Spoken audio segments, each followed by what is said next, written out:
Growing up, I always thought intelligence should speak for itself, that merit would win out over favoritism, that the truth would eventually surface like oil in water. But life taught me otherwise, at least for a while. But before we jump back, tell us where you're tuning in from.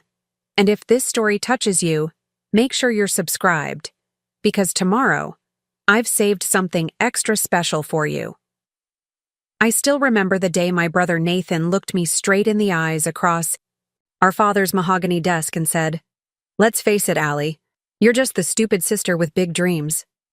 Marketing is cute, but the real business happens in finance."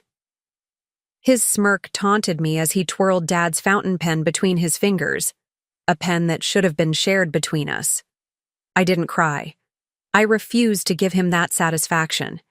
Instead, I quietly gathered my proposal documents detailing how we could revolutionize Horizon Solutions with AI integration, walked out the door, and made a promise to myself that would change everything. I was always the odd one out in the Chen family. While my mother Margaret and brother Nathan shared the same analytical, by-the-book thinking as my father, I was the creative force, the visionary who could see where technology was heading before others caught a glimpse.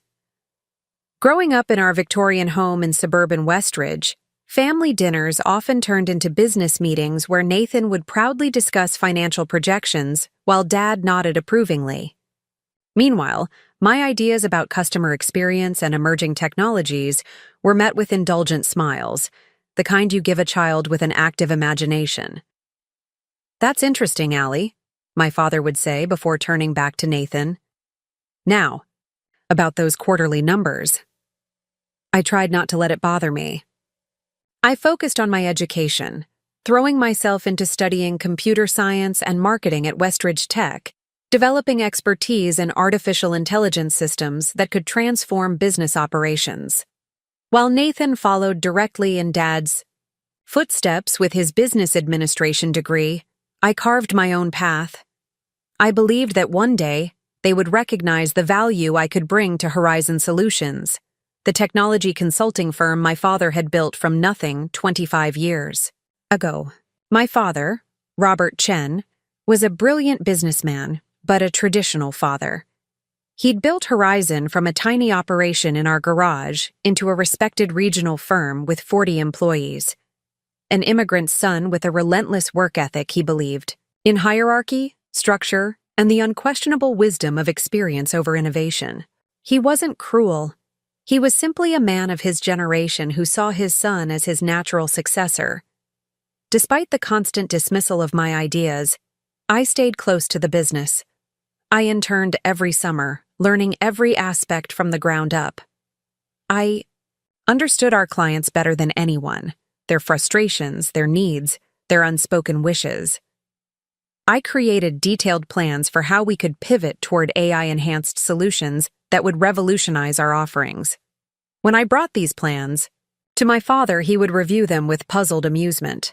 "This is all very forward-thinking, Allie," he'd say, setting the documents aside. "But Horizon has succeeded by being reliable, not experimental. These startups with their AI this and blockchain that, they come and go. We're still standing. Because we're consistent." I couldn't make him see that consistency without innovation was just a slow path to obsolescence. Things changed dramatically when my father had his heart attack. It wasn't severe, thankfully, but it was enough to make him consider succession planning more seriously. I still remember sitting in the hospital room, the antiseptic smell burning my nostrils as I watched him grip Nathan's hand. "I need to step back," he said, his voice weaker than I'd ever heard it. "Nathan, it's time you took more control. You understand the financial backbone of this company better than anyone." I waited for him to turn to me, to acknowledge my role, to perhaps suggest that Nathan and I could lead together, combining his financial acumen with my technological vision. But the moment never came. It was as if I were invisible, a ghost hovering at the periphery of a pivotal family moment. Nathan caught my eye across the hospital bed, and I saw something triumphant flash across his face before he composed himself. into the responsible, concerned son. "I won't let you down, Dad," he said solemnly. In the weeks that followed, Nathan settled into the role of CEO with remarkable ease. He redecorated Dad's office, hired an assistant who seemed selected more for her measurements than her qualifications, and began holding court with clients who had known me since I was a teenager, without once mentioning my contributions. I tried to be patient. I presented my ideas in meetings, backed by research, market analysis, and detailed implementation plans for how we could integrate AI solutions into our existing services. But Nathan would cut me off mid-presentation, redirecting the conversation to more pressing matters, like office coffee suppliers or parking arrangements. It all came to a head during a strategy meeting where I'd been asked to present my marketing plan for the next quarter.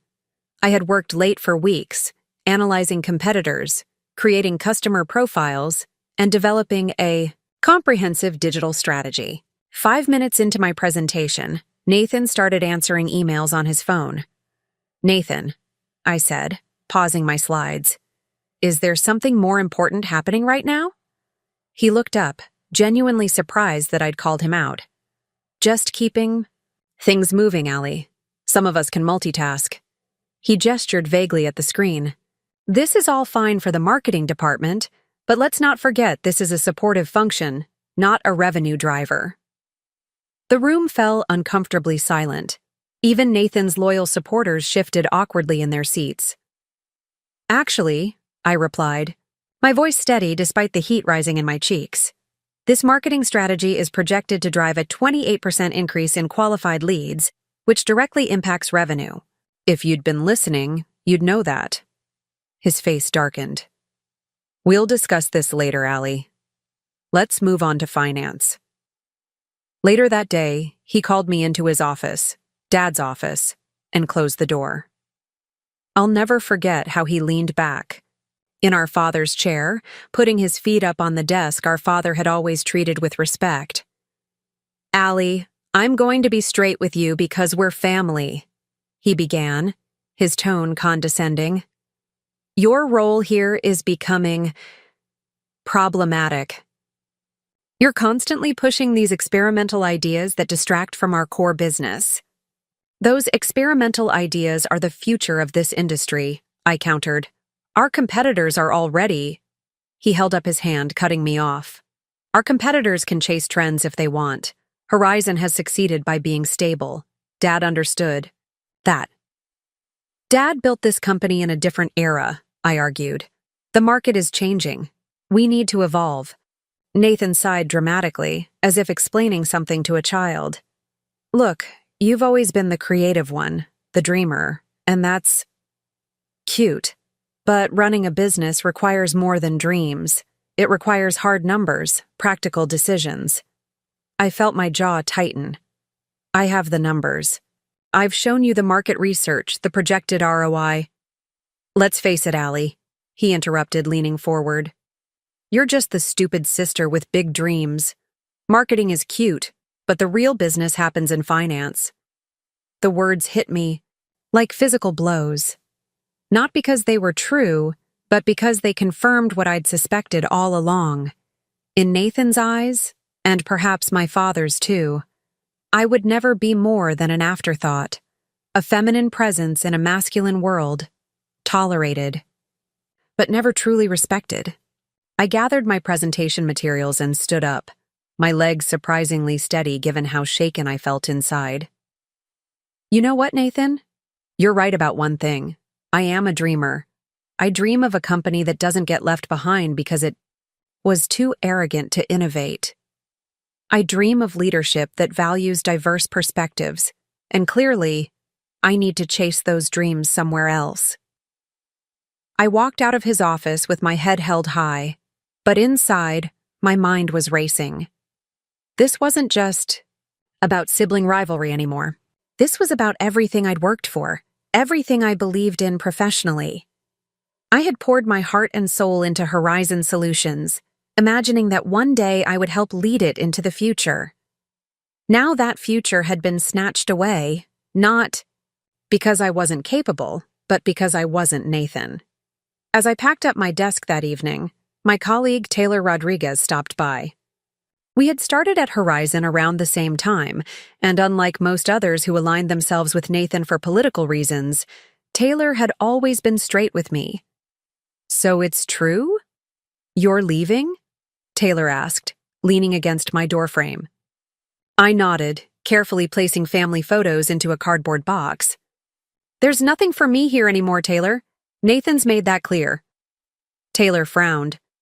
"You know most of the team respects your ideas more than his, right? Your AI integration proposal was brilliant. We all know it." "Thanks," I said, managing a small smile. "But respect doesn't equal influence. Not when the CEO thinks you're just the stupid sister." Taylor's eyes widened. "He actually said that to you?" "Word for word," I confirmed, feeling the sting of the memory.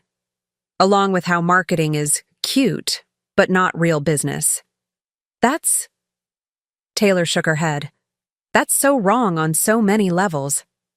I shrugged, trying to project more confidence. Then I felt, maybe it's for the best. I've had ideas brewing for years that would never fly here. Preparing and narrating this story took us a lot of time, so if you are enjoying it, subscribe to our channel. It means a lot to us. Now back to the story. Maybe it's time I built something of my own. As I drove home that night, tears finally coming once I was alone in my car, I felt a strange mix of grief and liberation. I had lost my place in the family business, but perhaps I had also broken free of limitations I hadn't fully acknowledged. The dismissive attitudes, the casual sexism, the resistance to change, all of it had formed a cage around my potential that I couldn't see until I was pushed out. At home, I poured myself a glass of wine and sat on my balcony overlooking downtown Westridge. The city lights twinkled like opportunities waiting to be seized. My phone buzzed with a text from my mother. "Nathan told us what happened. Your father is very disappointed. Please reconsider." Not, "We're disappointed." Not, "Let's talk about this." Just the weight of my father's disappointment, delivered secondhand through my mother, with the assumption that I would fall in line, as always. I didn't respond. Instead, I opened my laptop and began writing a business plan for a company that existed only in my mind. A company that would embrace the future rather than cling to the past. A company where innovation wasn't just tolerated, but celebrated. A company that would, someday, make Nathan's words echo back to him with painful irony. I named it Pinnacle Innovations. Part 2. The Breaking Point. In the months that followed my departure from Horizon Solutions, I threw myself into building Pinnacle Innovations from scratch. I rented a tiny office space in a co-working building downtown, maxed out my credit cards on essential equipment, and lived on ramen and determination. Every rejection from potential investors just fueled my resolve. Every door that closed pushed me to find another way in, or to build my own door.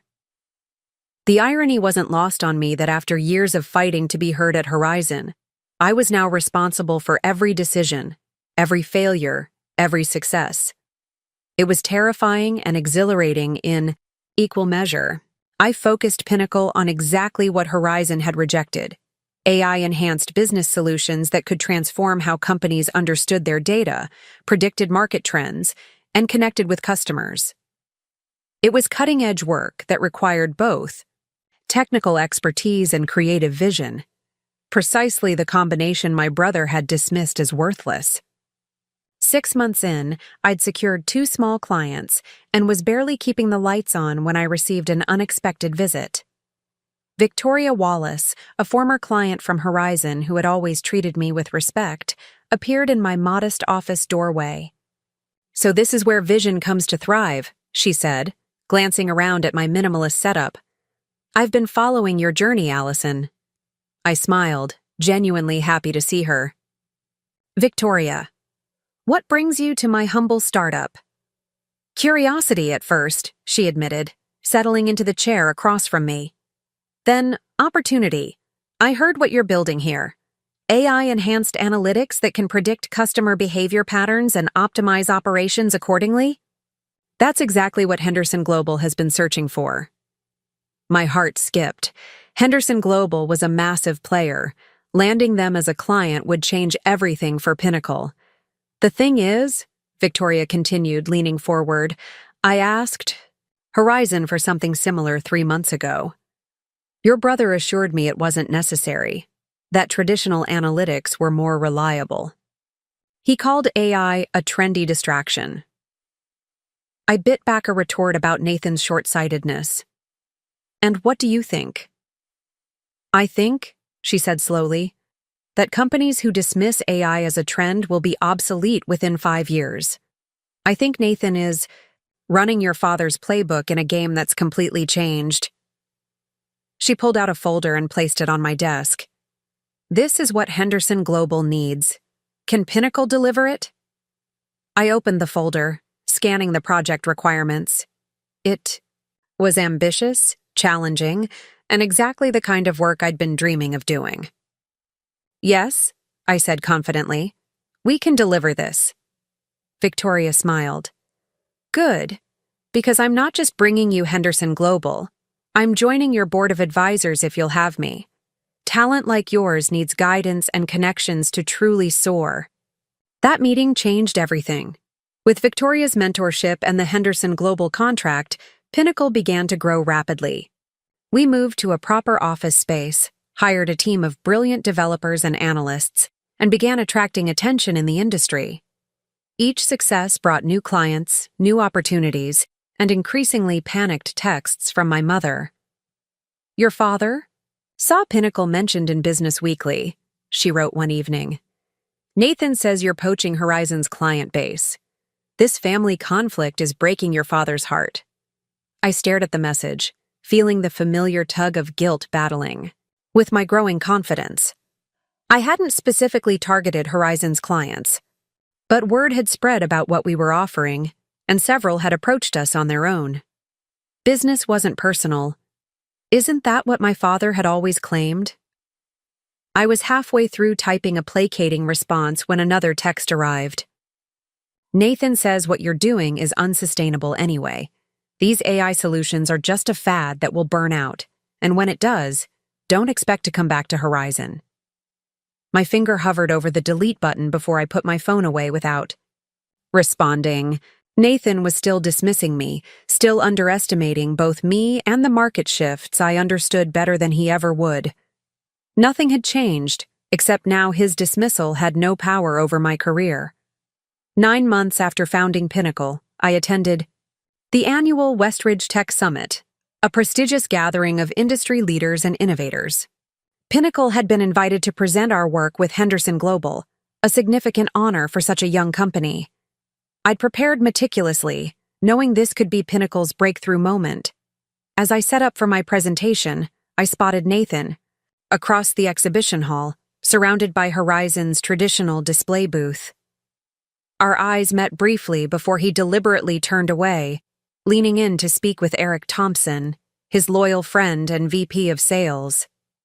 I focused on my presentation, pushing thoughts of Nathan aside. When my turn came, I walked onto the stage with the confidence that comes from believing completely in what you've built. I spoke about how AI could transform businesses not just incrementally, but fundamentally, illustrating with real results from our work with Henderson Global. The audience response was overwhelming. Questions poured in, business cards were exchanged, and potential clients lined up to speak with me afterward. In the midst of this triumph, I caught sight of Nathan again, his face stormy as he watched, from the periphery. Later, at the summit's networking reception, I was deep in conversation with a potential investor when Nathan appeared at my elbow, scotch in hand and a false smile plastered on his face. Quite a performance today, little sister, he said, his voice just low enough that only I could hear the edge in it. Dad would be impressed with your showmanship, if not your business sense. I excused myself from my conversation partner and turned to face him directly. It's not showmanship when you have results to back it up, Nathan. But then, you wouldn't know about that lately, would you? His smile tightened. Enjoying your little moment in the sun? Horizon has weathered many trendy upstarts over the years. We'll still be standing when your AI bubble bursts. Is that what you tell yourself? I asked, keeping my voice level despite the anger simmering beneath. That my success is just a trend? That companies like Henderson Global don't know what they're doing when they choose Pinnacle over Horizon? At the mention of Henderson Global, one of Horizon's oldest clients, Nathan's expression darkened. You deliberately targeted them, after everything Dad did for you? Dad did for me? I interrupted, disbelief coloring my voice. He systematically overlooked me, just like you did. And Henderson came to me after you told them AI was unnecessary. Your arrogance lost that client, not my actions. Nathan moved closer, menace in his posture. You think you're so clever, don't you? The genius sister with her fancy algorithms. But this industry is built on relationships, stability, trust. Things Dad spent decades building that you're too immature to understand.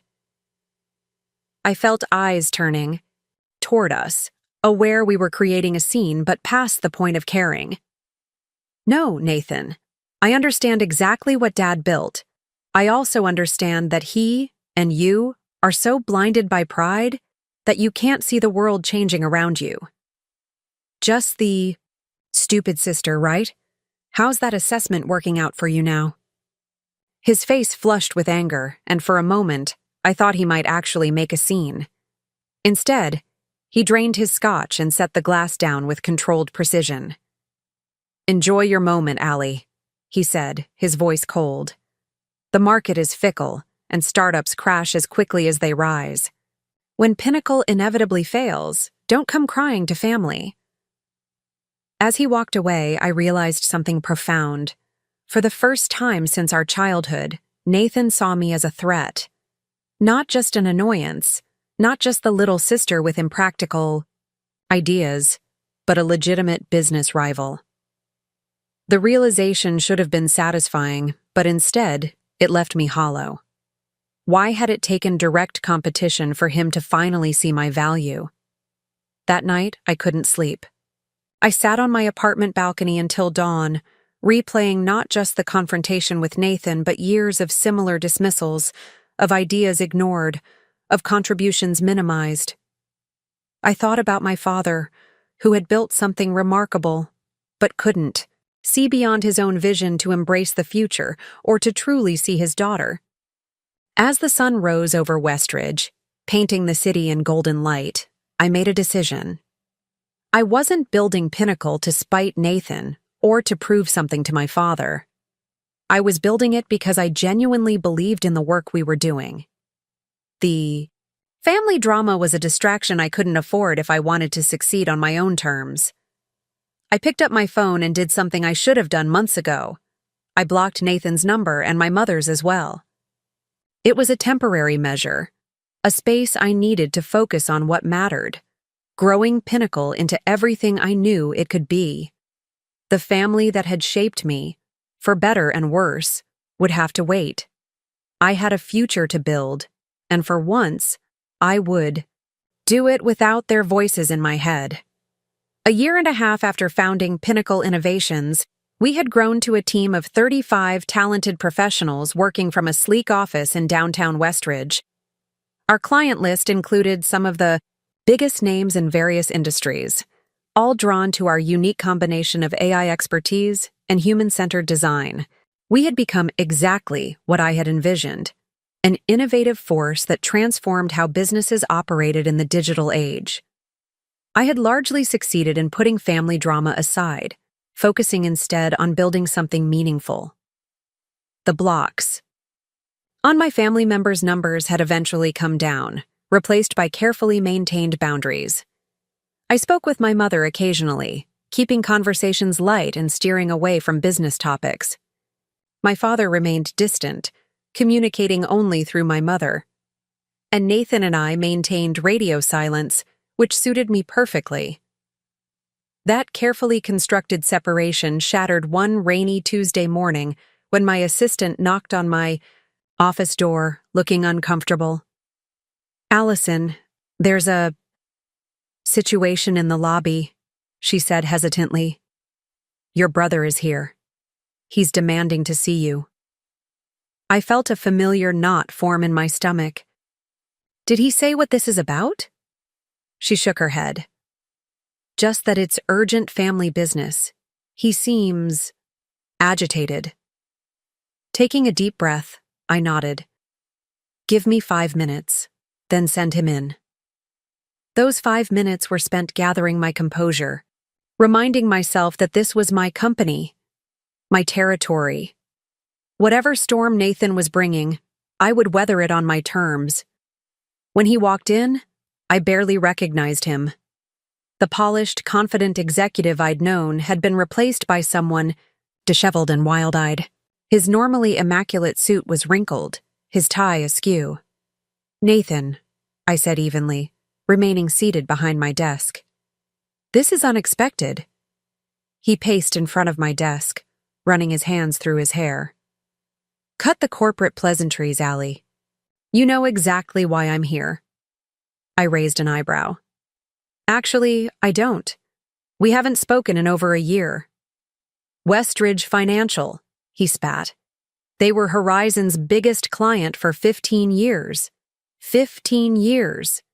And now they're terminating our contract to go with... He gestured around my office with disgust.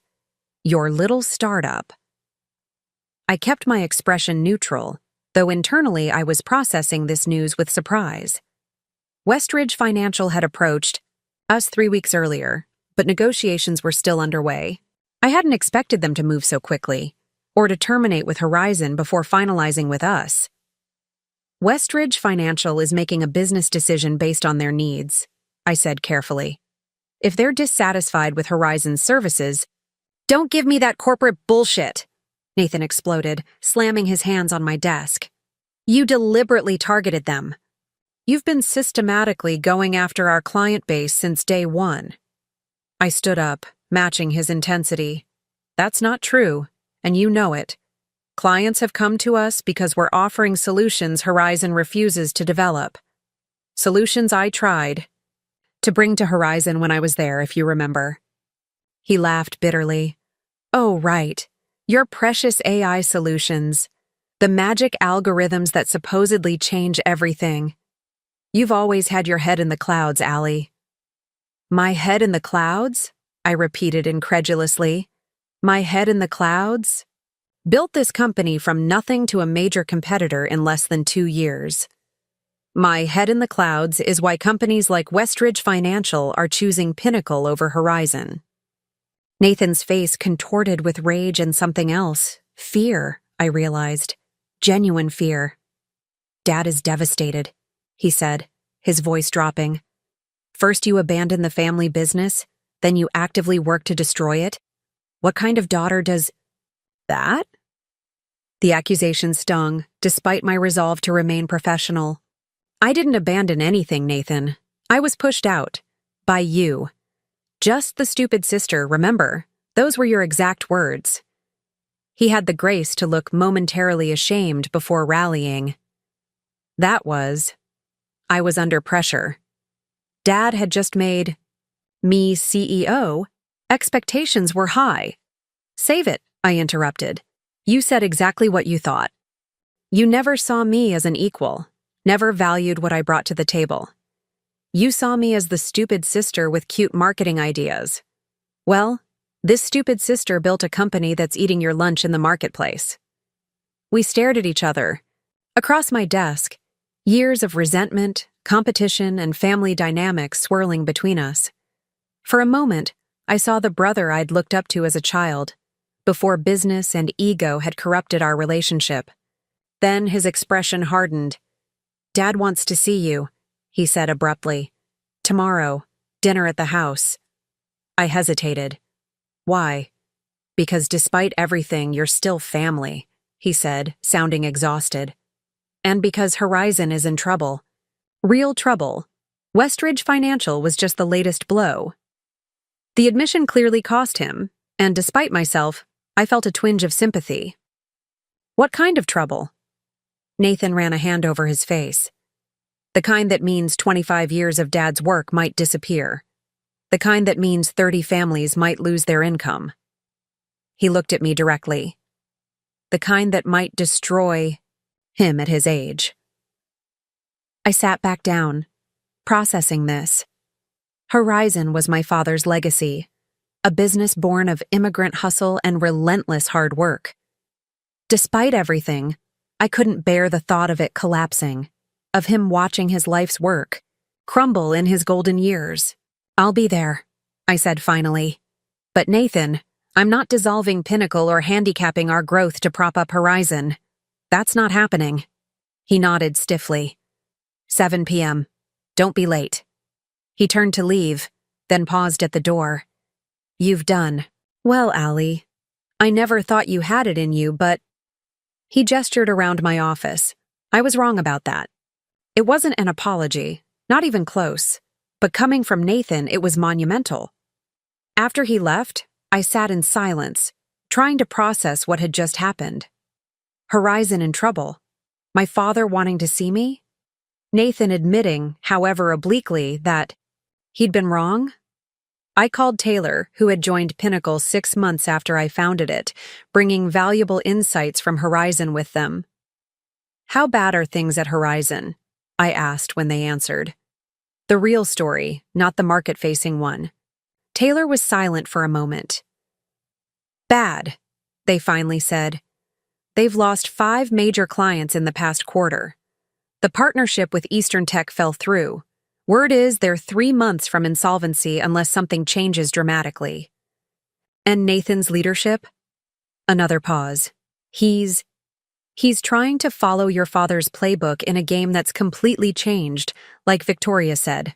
The market moved, and Horizon didn't." I thanked them and hung up, staring out at the Westridge skyline.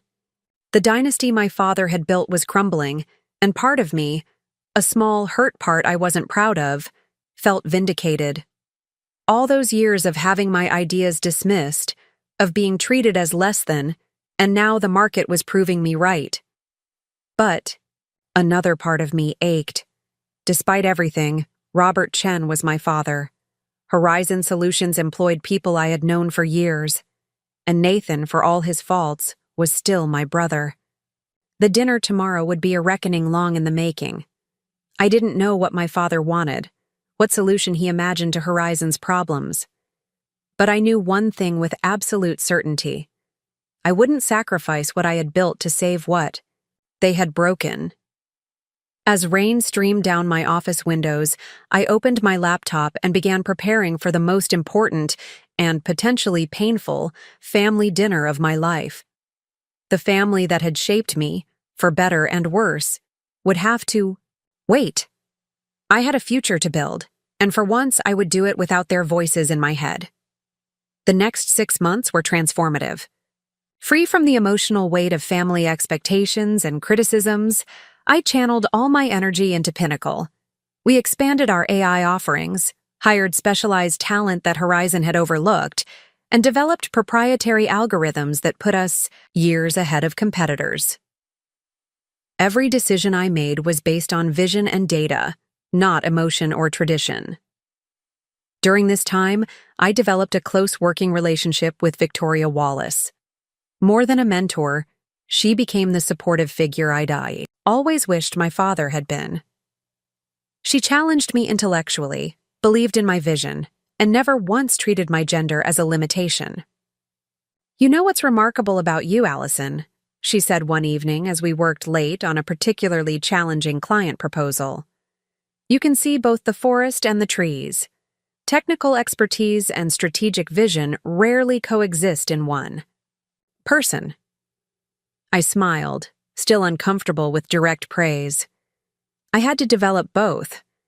At Horizon, no one was connecting the dots between what was technically possible and what clients actually needed. Victoria leaned back in her chair, studying me. "Your brother called me last week." My hands froze over my keyboard. "What did he want?" "To understand why Henderson Global chose Pinnacle," she said carefully. He seemed genuinely confused, like he couldn't comprehend what we saw in your approach. I snorted. That sounds like Nathan. I tried to explain the value of predictive analytics and personalized AI solutions, but he kept circling back to Horizon's proven track record and relationship-based approach. Victoria shook her head. It was like trying to explain color to someone who only sees in black and white. That's Nathan's problem, I replied, returning to my work. He thinks the status quo will protect Horizon forever. He can't see that the ground is shifting under his feet. Victoria was quiet for a moment. Has he reached out to you directly, or your father? No, I said shortly. And I've made it. Clear, I'm not interested in family drama right now. She nodded, respecting my boundaries. Just remember, Allison, sometimes the best revenge isn't cutting people off. It's flourishing so spectacularly they can't ignore you. Her words stayed with me as Pinnacle continued to grow.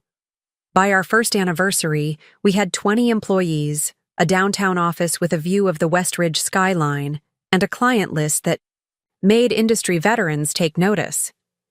Local business publications began running profiles on me, the innovative founder challenging established players with cutting-edge AI solutions. I knew Nathan had seen these articles. Although I'd blocked, his direct communication, mutual connections occasionally mentioned that he was following Pinnacle's progress with increasing concern. My mother had started leaving voicemails again, her tone shifting from guilt-inducing to cautiously admiring.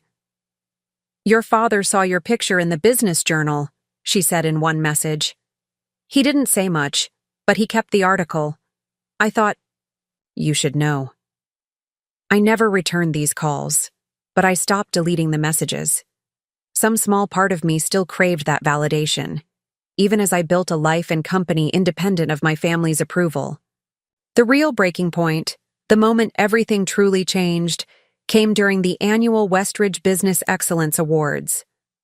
Pinnacle had been nominated for Most Innovative Startup, a significant recognition for a company barely a year old.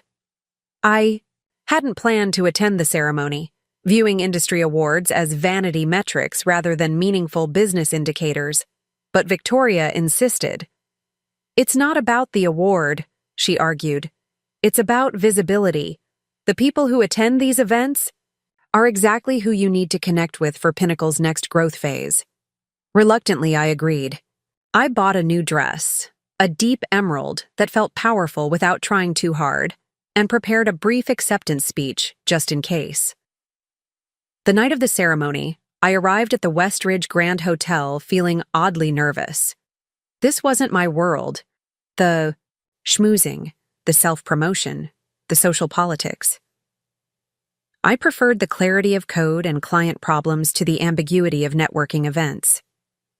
As I entered the ballroom, I immediately spotted Horizon's table near the front. My father sat there, distinguished in his tuxedo, flanked by my mother and Nathan. I hadn't seen any of them in over a year. My father looked older, more tired than I remembered. Nathan was laughing at something, exuding the same confident charm he'd always wielded so effectively. For a moment, I considered leaving. Then Victoria appeared at my side, elegant in navy blue, and squeezed my arm. Head high, she murmured. You've earned your place here. We found our table on the opposite side of the room. Throughout dinner, I could feel Nathan's gaze occasionally drifting toward me, but I steadfastly avoided looking in his direction. I focused on my table companions, other entrepreneurs, potential investors, industry journalists, and found myself actually enjoying the conversations about market trends and technological innovations. When the time came for the Most Innovative Startup Award, I sat up straighter, trying to project calm despite my racing heart. The presenter, the mayor of Westridge, took the stage with the envelope. This year's winner has revolutionized how businesses leverage artificial intelligence, turning complex data into actionable insights that drive real results, she announced. In just 1 year, they've attracted major clients, developed proprietary technology, and challenged established players to rethink their approaches. The winner is Pinnacle Innovations. The applause washed over me like a wave as Victoria nudged me to my feet. As I walked toward the stage, I finally allowed myself to glance at the horizon table. My mother was clapping politely. My father's expression was unreadable. And Nathan? Nathan's face was a storm of conflicting emotions. Anger, disbelief, and something that looked almost like respect. Standing at the podium, award in hand, I found myself deviating from my prepared remarks. "Thank you for this honor," I began. "When I founded Pinnacle Innovations, I was driven by a simple belief that AI could transform how businesses operate, not in some distant future, but right now. Many established companies dismissed this vision as impractical, trendy, or unnecessary." I paused, making brief eye contact with Nathan.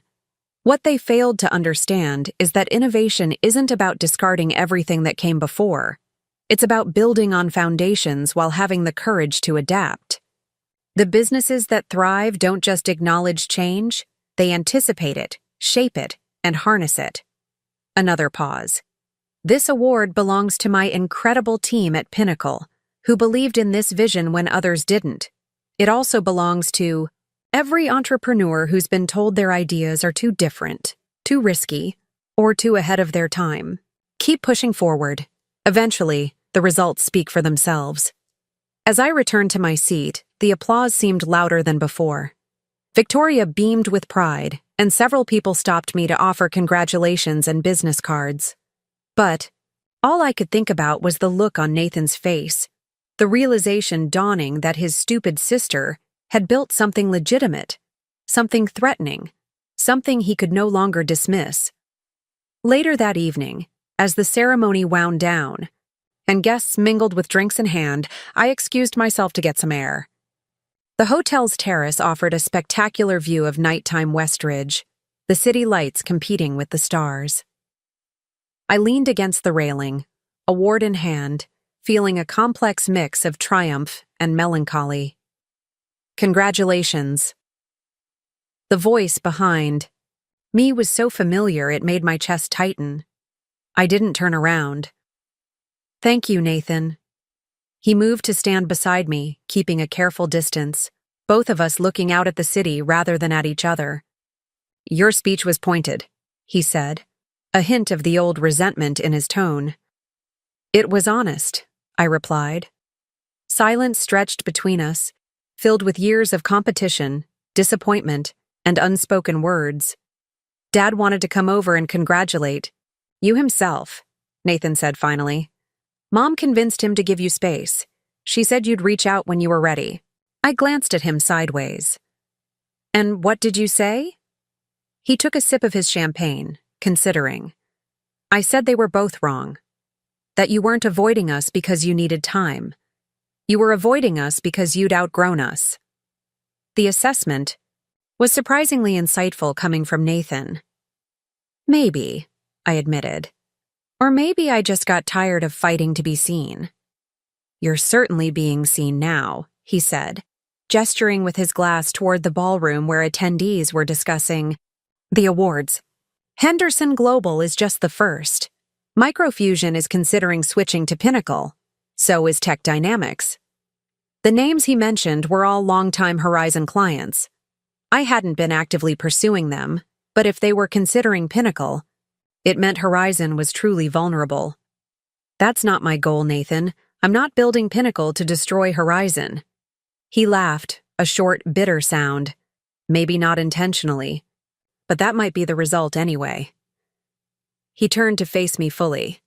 "Horizon is in trouble, Allie. Serious trouble." Something in his voice, a crack in the arrogant facade I'd known all my life, made me turn as well. "What kind of trouble?" "The kind that keeps me up at night," he admitted, running a hand through his hair.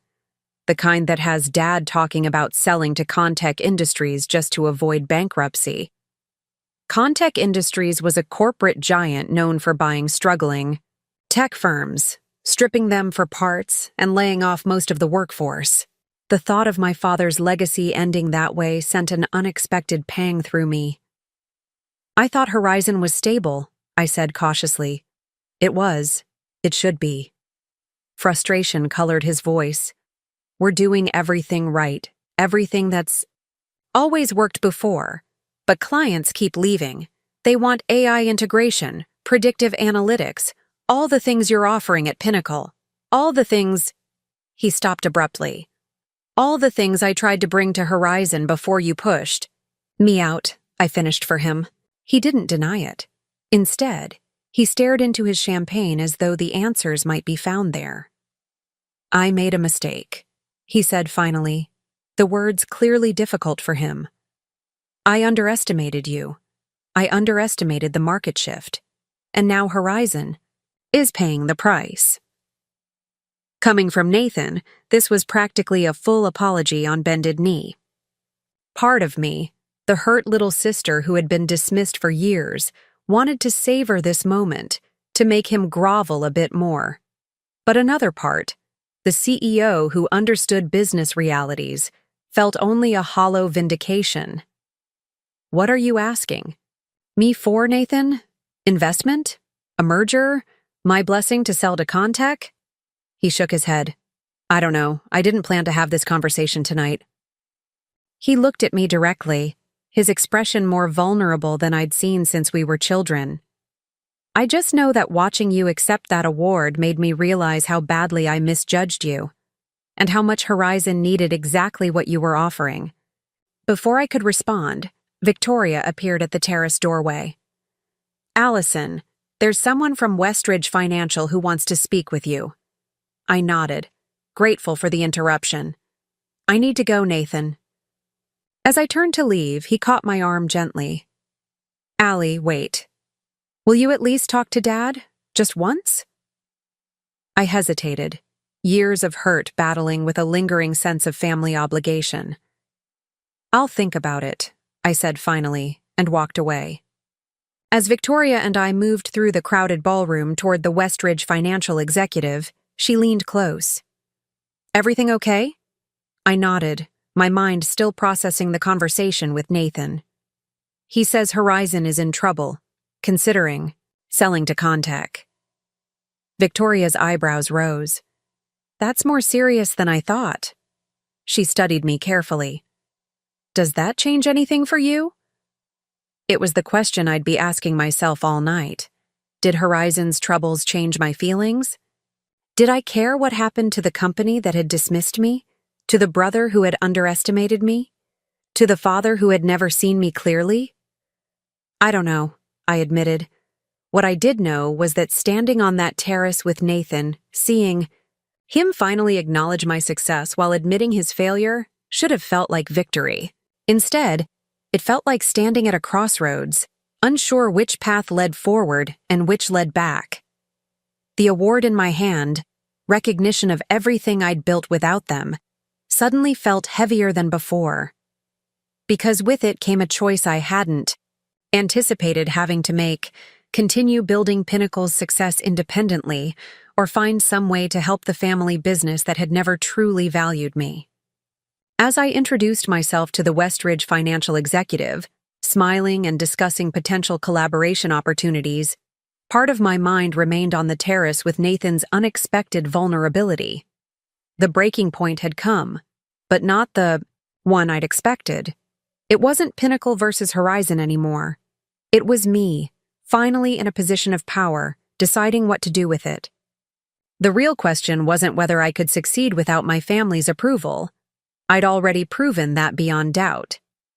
The question now was whether success meant anything if it came at the cost of watching my father's legacy crumble, even if that legacy had never included me. As the evening drew to a close, I said my goodbyes and stepped out into the cool night air, award in hand, mind churning with possibilities. The breaking point had revealed something unexpected. It wasn't just Nathan who had underestimated me. Perhaps I had underestimated myself as well, not my capabilities, but my capacity to rise above old wounds, to consider options beyond simple revenge or validation. Whatever came next, One thing was certain. The power dynamic had shifted irrevocably. Nathan knew it. My father would soon know it. And most importantly, I knew it too. The stupid sister wasn't so stupid after all. A week after the Westridge Business Excellence Awards, I sat in my office at Pinnacle reviewing quarterly projections when my assistant knocked on the door. "Ms. Chen, your father is here to see you." The words hit me like a physical blow. In all the scenarios I'd imagined following my conversation with Nathan, my father coming to Pinnacle hadn't been one of them. "Did he have an appointment?" I asked, buying time to compose myself. "No, but he says it's important. Family business." She hesitated. "Should I ask him to come back another time?" I took a deep breath, straightening the papers on my desk. "No, send him in." As I waited for him to enter, I glanced around my office, the sleek modern furniture, the awards displayed on the credenza, the floor-to-ceiling windows showcasing the Westridge skyline. This was my territory, my creation. Whatever Robert Chen wanted, he would be meeting me as an equal, not as a daughter seeking approval. The door opened, and there he stood, smaller somehow than in my memory, more fragile. His expensive suit hung a bit loose on his frame, and new lines etched his face. But his eyes, those sharp, assessing eyes that had intimidated business rivals for decades, were unchanged. "Allison," he said, his voice formal. "Dad," I replied, equally formal. "This is unexpected." He remained near the door, taking in the office with an appraising glance that revealed nothing of his thoughts. "You've done well for yourself." Coming from anyone else, it would have been a simple observation. Coming from Robert Chen, it was loaded with complexities, grudging admiration mixed with something like regret. "Thank you," I said. "Please, sit down." He crossed to the visitor's chair and lowered himself carefully, placing a leather portfolio on his lap. For a moment, we simply regarded each other across the desk, father and daughter, founder and founder, past and future.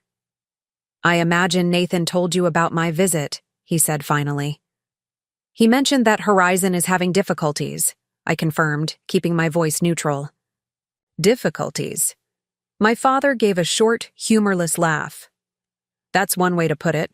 We're hemorrhaging clients, struggling to compete in a market that suddenly demands AI solutions we don't have the infrastructure to provide." He fixed me with his direct gaze. "Solutions you offered us 2 years ago." The acknowledgement that I had been right when they had dismissed me hung in the air between us. I waited, sensing there was more. "I didn't listen," he continued, each word seemingly difficult for him. Neither did Nathan. We were short-sighted. Coming from Robert Chen, this was as close to an apology as I was likely to get. Part of me wanted to savor the moment, to make him acknowledge exactly what that short-sightedness had cost me personally. But the businesswoman I'd become recognized that dwelling on past injuries wouldn't serve either of us now. "The market shifted," I said simply. "Horizon didn't." He nodded, his expression grim. 25 years of building something from nothing, and now it could all disappear in months. He opened the portfolio and removed several documents. "Contech Industries has made an offer to acquire Horizon." He slid the papers across the desk. I glanced at them. The acquisition terms were exactly what Nathan had feared. Contech would retain the Horizon name and client list, but would restructure operations entirely. Most employees would be terminated.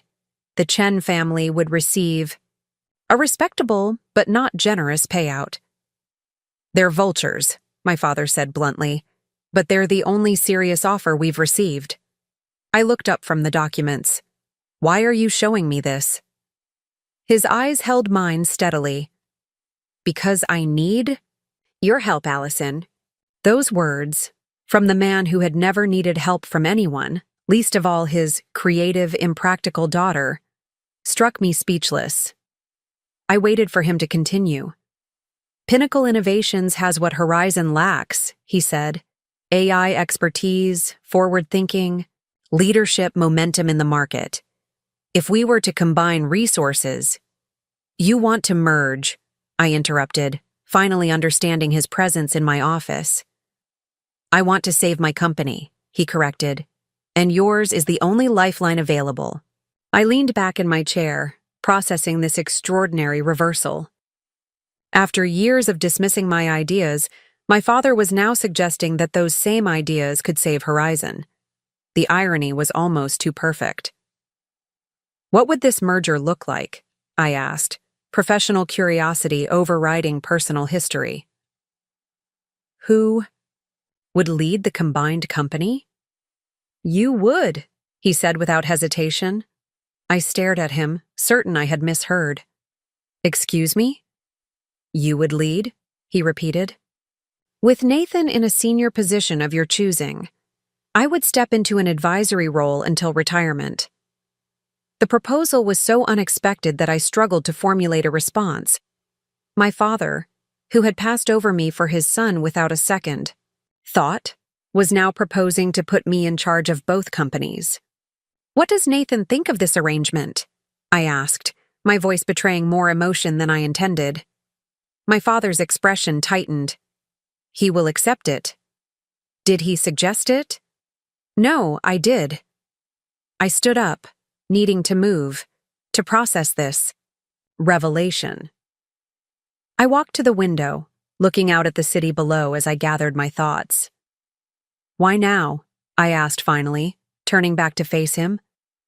Why not 2 years ago, when I proposed AI integration at Horizon? Why not a year ago, when Pinnacle started gaining traction? Why wait until Horizon is on the brink of collapse to recognize what I bring to the table? My father's shoulders sagged slightly, the weight of his decisions visible in his posture. Because I was wrong, he said simply. Pride, tradition, stubbornness, call it what you will. I believed the way I'd built the business was the only way forward. I couldn't see that the world was changing around us. He paused, choosing his next words carefully. And because I underestimated you, Allison, I saw your creativity, your different way of thinking, as liabilities rather than strengths. I was wrong about that too.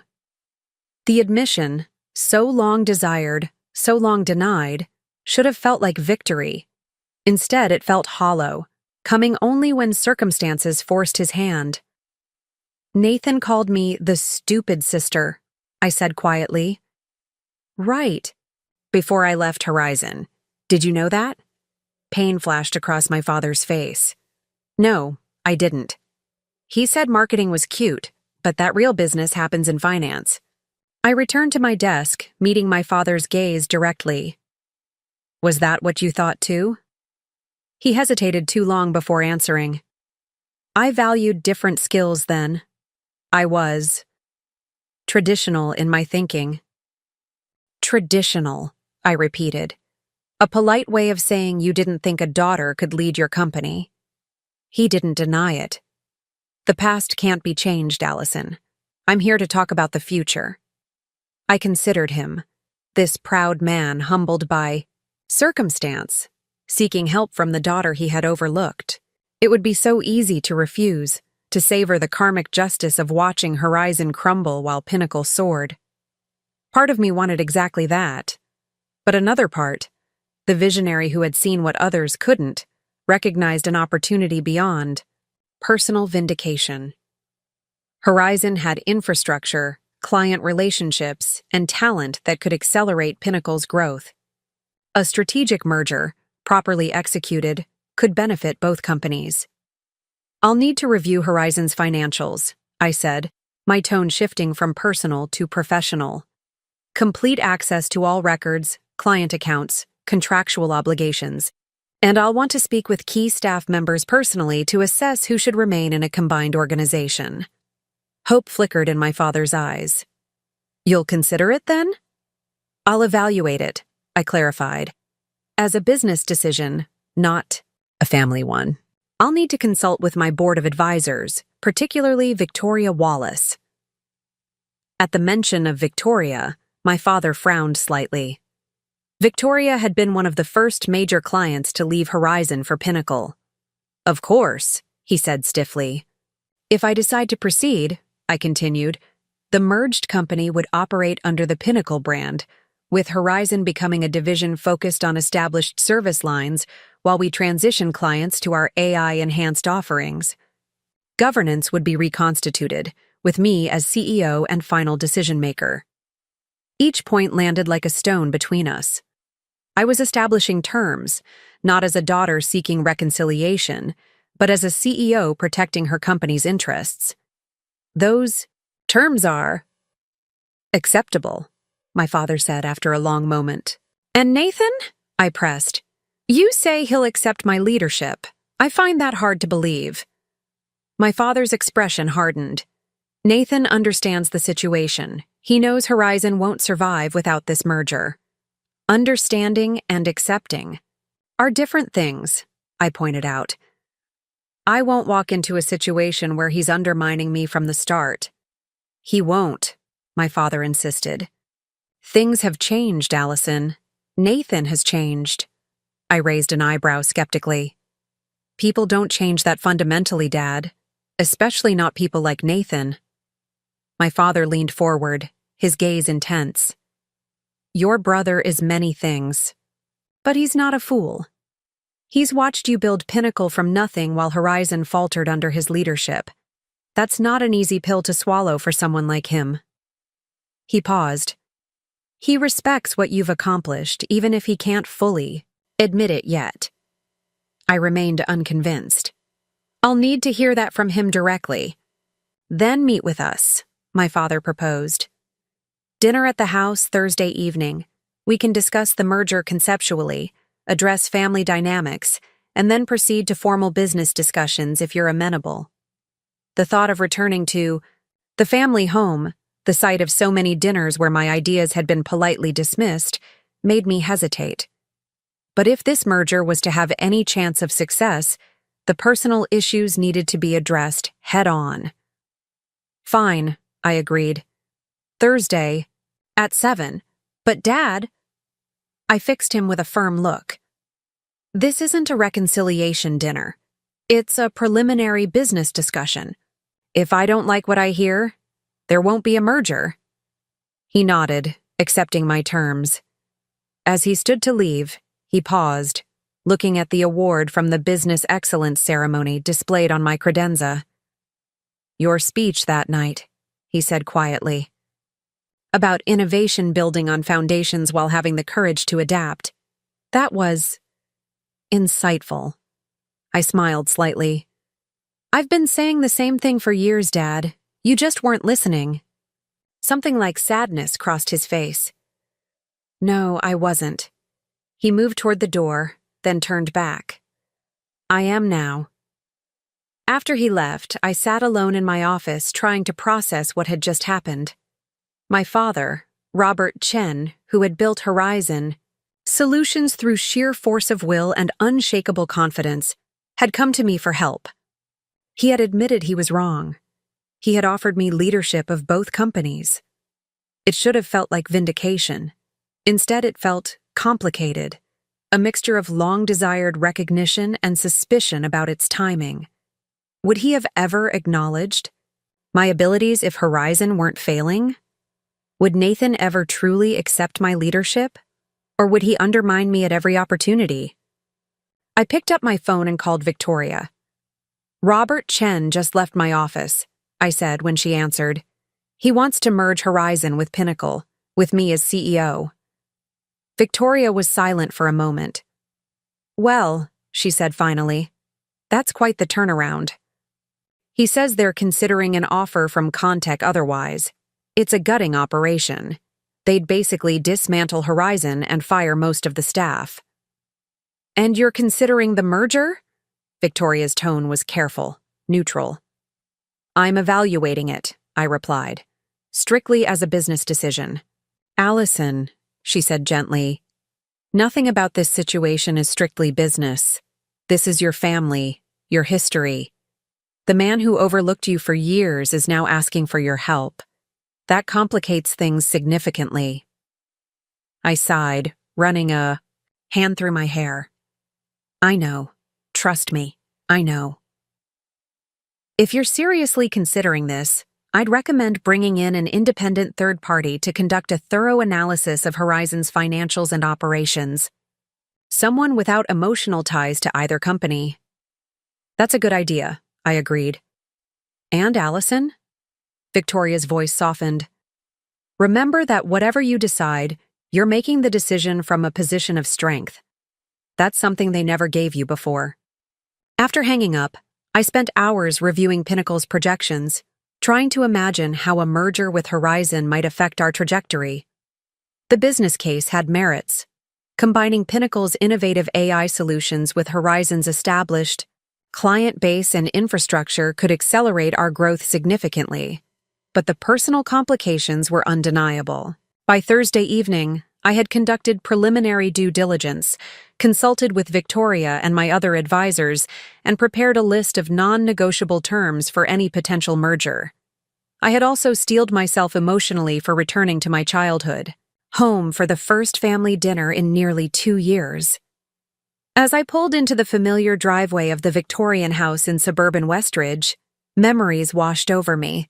So many dinners where my ideas were politely dismissed, where Nathan received the lion's share of attention and approval, where I constantly felt the need to prove my worth.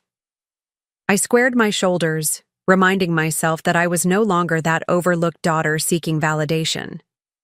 I was Allison Chen, CEO of Pinnacle Innovations, award-winning entrepreneur, the woman whose vision had been proven right by the market itself.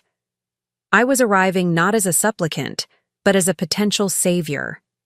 My mother opened the door before I could knock, her face lighting up with a mixture of hope and anxiety. "Allison," she said, reaching for a hug that I returned somewhat stiffly. "It's so good to have you home." "I'm here for a business discussion, Mom," I reminded her gently as I stepped inside. Of course," she said, though her expression suggested she hoped for more. "Your father and Nathan are in the study. Dinner will be ready in about half an hour." The study, my father's inner sanctum, where the most important Horizon decisions had always been made. It was fitting that this meeting would happen there. I found them waiting, my father behind his desk, Nathan in one of the leather chairs, opposite. Both stood when I entered. "Allison," my father greeted me with a formal nod. "Thank you for coming." Nathan's expression was harder to read, a mixture of resignation, resentment, and something that might have been respect. "Allie," he said, using my childhood nickname for the first time in years. I took the other visitor's chair, setting my portfolio on my lap, much as my father had done in my office days earlier. "Let's get to it," I said. "I've reviewed Horizon's situation based on the information Dad provided. I've consulted with my advisors. I'm prepared to discuss merger possibilities, but I have conditions." Nathan's jaw tightened, but my father nodded. "We expected as much." "Before we get into specifics," I continued, "I need to address the elephant in the room." I turned to face Nathan directly. "Dad says you'll accept my leadership in a merged company. Is that true?" Nathan's eyes flicked to our father, then back to me. "Yes," he said simply. "Why?" I pressed. "Last time we spoke at length, you called me the stupid sister. You dismissed everything I proposed for Horizon. What's changed besides Horizon's financial situation?" Nathan's face flushed, but to his credit, he didn't look away. "You proved me wrong," he said, each word seemingly difficult. "You saw where the market was going. I didn't. You built something successful from scratch.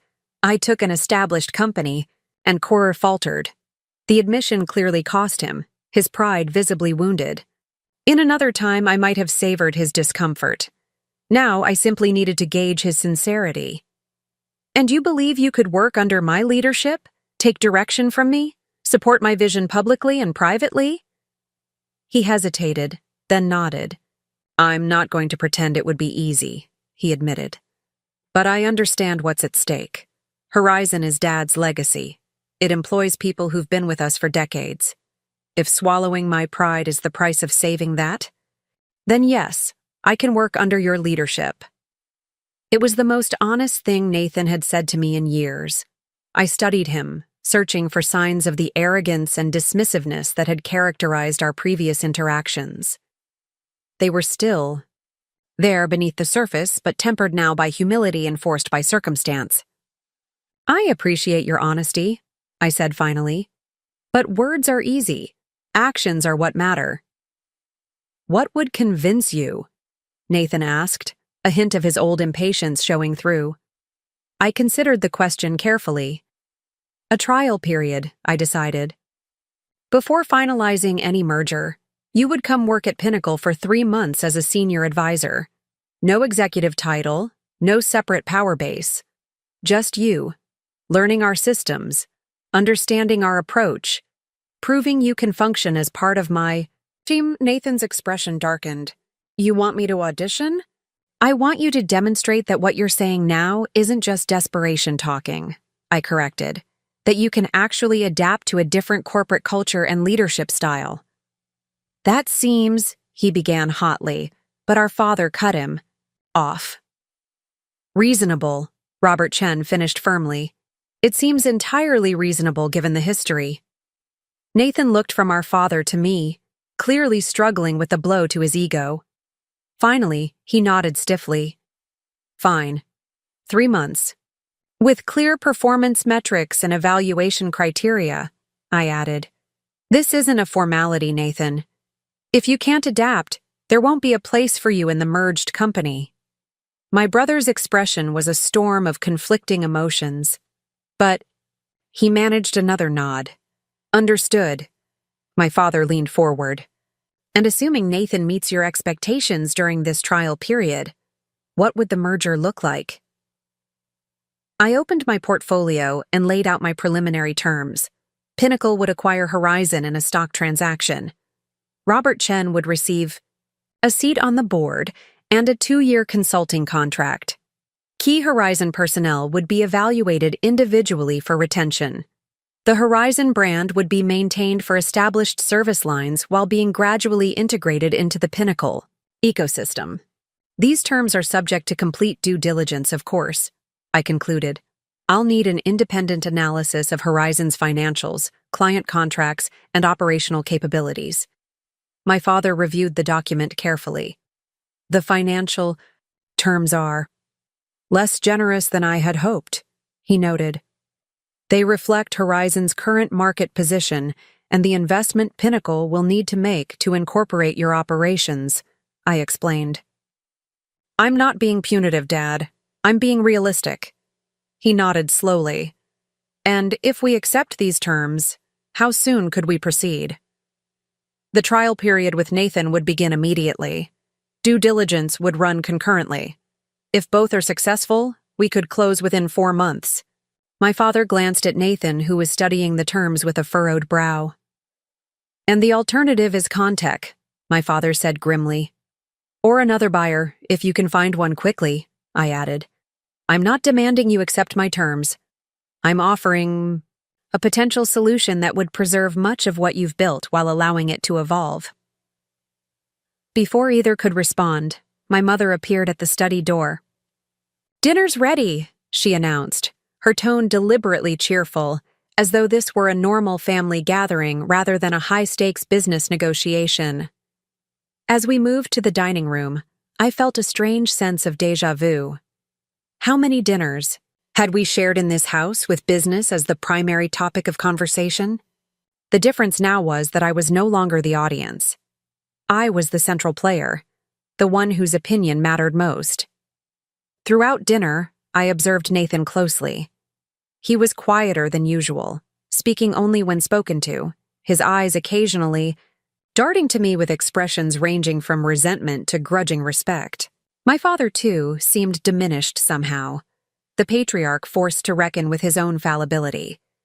My mother tried valiantly to create a sense of normalcy, asking about my apartment, my friends, my life outside of work. I answered politely, but briefly, maintaining emotional distance. This wasn't a reconciliation. It was a business arrangement with personal complications. After dinner, as my mother cleared the plates, Nathan cornered me in the hallway outside the dining room. "Can we speak privately?" he asked, his tone carefully neutral. I nodded, following him onto the back porch where we'd spent countless summer evenings as children. The night air was cool, the garden illuminated by solar lights installed since my last visit. "You've thought of everything," Nathan said, gesturing vaguely toward the merger terms. "Every detail, every contingency. It's impressive." "Thank you," I said cautiously, unsure where he was going with this. He leaned against the porch railing, looking out at the garden rather than at me. "I need to know something. Allie, is this about saving Horizon or punishing me?" The question caught me off guard with its directness.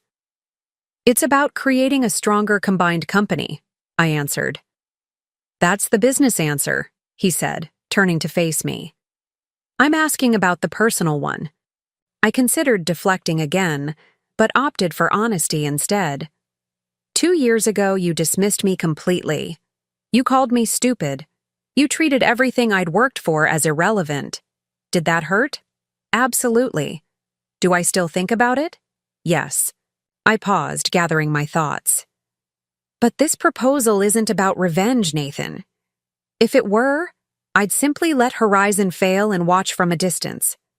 This is about seeing a legitimate business opportunity that happens to come with significant personal baggage. Nathan studied me, trying to gauge my sincerity. And the 3-month trial period for me? The demotion to advisor? That's purely business? It's prudent risk management, I replied evenly. You've never worked in an environment you didn't control? You've never reported to someone you previously dismissed? I need to know you can actually do it before I stake Pinnacle's future on it. He was quiet for a long moment, his expression unreadable in the dim porch light. Then he said something that surprised me completely. "I'm proud of you, Allie." I stared at him, certain I'd misheard. "What?" "I'm proud of you," he repeated, looking uncomfortable but determined. "What you've built with Pinnacle, it's remarkable. Your vision, your execution, your leadership. You've proven yourself in ways I never imagined possible." The words I'd longed to hear for years now felt surreal, almost hollow. "Why are you saying this now?" Nathan sighed heavily. "Because it's true, and because if we're going to have any chance of making this merger work, we need to start with honesty." He ran a hand through his hair, a gesture of frustration I recognized from childhood. "I was wrong about you, Allie. Completely, utterly wrong. And I'm sorry." The apology, direct, unqualified, caught me completely off guard. Nathan had never apologized to me for anything, not even when we were children. His pride had always prevented it. "The stupid sister comment," he continued when I didn't respond. "It's haunted me. Even before Horizon started struggling, I knew it was cruel. And wrong. I just couldn't bring myself to admit it. I found my voice finally. "Why did you say it?" "Because I was terrified," he admitted, surprising me again. "Your ideas for Horizon were so different from anything Dad had done, anything I understood. AI, predictive analytics, it was all foreign territory to me. So instead of acknowledging my limitations, I lashed out. I dismissed what I didn't understand." The vulnerability in his confession was so unexpected that I didn't know how to respond. This was a side of Nathan I'd never seen, reflective, humble, aware of his own failings. "Can we start over?" he asked when I remained silent. "Not as rivals, not as CEO and subordinate, but as equals with different strengths. I understand finances and client relationships in ways you don't. You understand technology and innovation in ways I don't.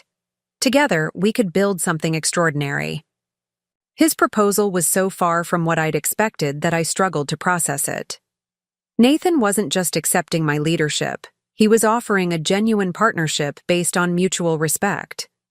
After years of dismissal and competition, the shift was disorienting. "Why should I trust this sudden change of heart?" I asked finally. "Because Horizon's situation has stripped away my pride," he answered simply. "Because watching you succeed while I failed has been the most humbling experience of my life. And because despite everything, we're still family. We're still the children of Robert Chen, raised to build rather than destroy." I studied my brother in the dim porch light, searching for signs of manipulation or insincerity. Instead, I saw only exhaustion, humility, and a glimmer of hope. "I'll consider it," I said finally. "But the trial period stands. 3 months at Pinnacle, proving you can adapt, before any final merger decisions." Nathan nodded, accepting the condition. "I'll start Monday?" "Monday," I confirmed. 8 a.m. sharp. And Nathan, no power moves, no undermining, no passive-aggressive comments about my leadership. 1 strike and you're out. "Understood," he said, and offered his hand, a formal, businesslike gesture that acknowledged the seriousness of our arrangement. I hesitated, then took it. His grip was firm, his eyes steady on mine. In that moment, something shifted between us. Not forgiveness exactly, not yet, but the possibility of a new beginning, of a relationship based on mutual respect rather than competition. As I drove home that night, I felt strangely unsettled. The confrontation I'd anticipated, angry words, stubborn resistance, lingering resentment, hadn't materialized. Instead, I'd found my father humbled by failure, my brother seemingly transformed by adversity. It was disorienting, like preparing for a storm only to encounter calm seas. Part of me remained suspicious. People didn't change so fundamentally overnight, especially people as proud as Nathan and my father. Was this genuine transformation, or merely desperation in the face of Horizon's impending collapse? Only time would tell. Another part of me, however, recognized the opportunity before me. Taking over Horizon, the company that had dismissed me, the legacy my father had built, would be the ultimate vindication. More than any award or business success, it would cement my vision as the path forward. The stupid sister would become the savior, the visionary who saw what they couldn't. As I pulled into my apartment building's garage, my phone buzzed with a text from Victoria. "How did it go?" I stared at the screen, trying to formulate a response that captured the complexity of the evening. Finally, I typed, "They agreed to my terms. Nathan starts at Pinnacle on Monday. 3-month trial before finalizing merger." Victoria's response came quickly. "Impressive. How does it feel to have the upper hand after all this time?" I considered the question as I rode the elevator to my penthouse. How did it feel? Satisfying, certainly. Vindicating, yes. But also strange, complex, weighted with implications beyond simple victory. "Complicated," I replied finally. "I'll fill you in tomorrow." As I entered my apartment and kicked off my heels, I moved to the floor-to-ceiling windows overlooking downtown Westridge. Somewhere in that skyline of lights was the Horizon building, where I'd once been dismissed as the stupid sister with cute marketing ideas. Soon, that building and everyone in it might be under my leadership. The confrontation was over, but the real challenge was just beginning. Could Nathan truly adapt to working under my leadership?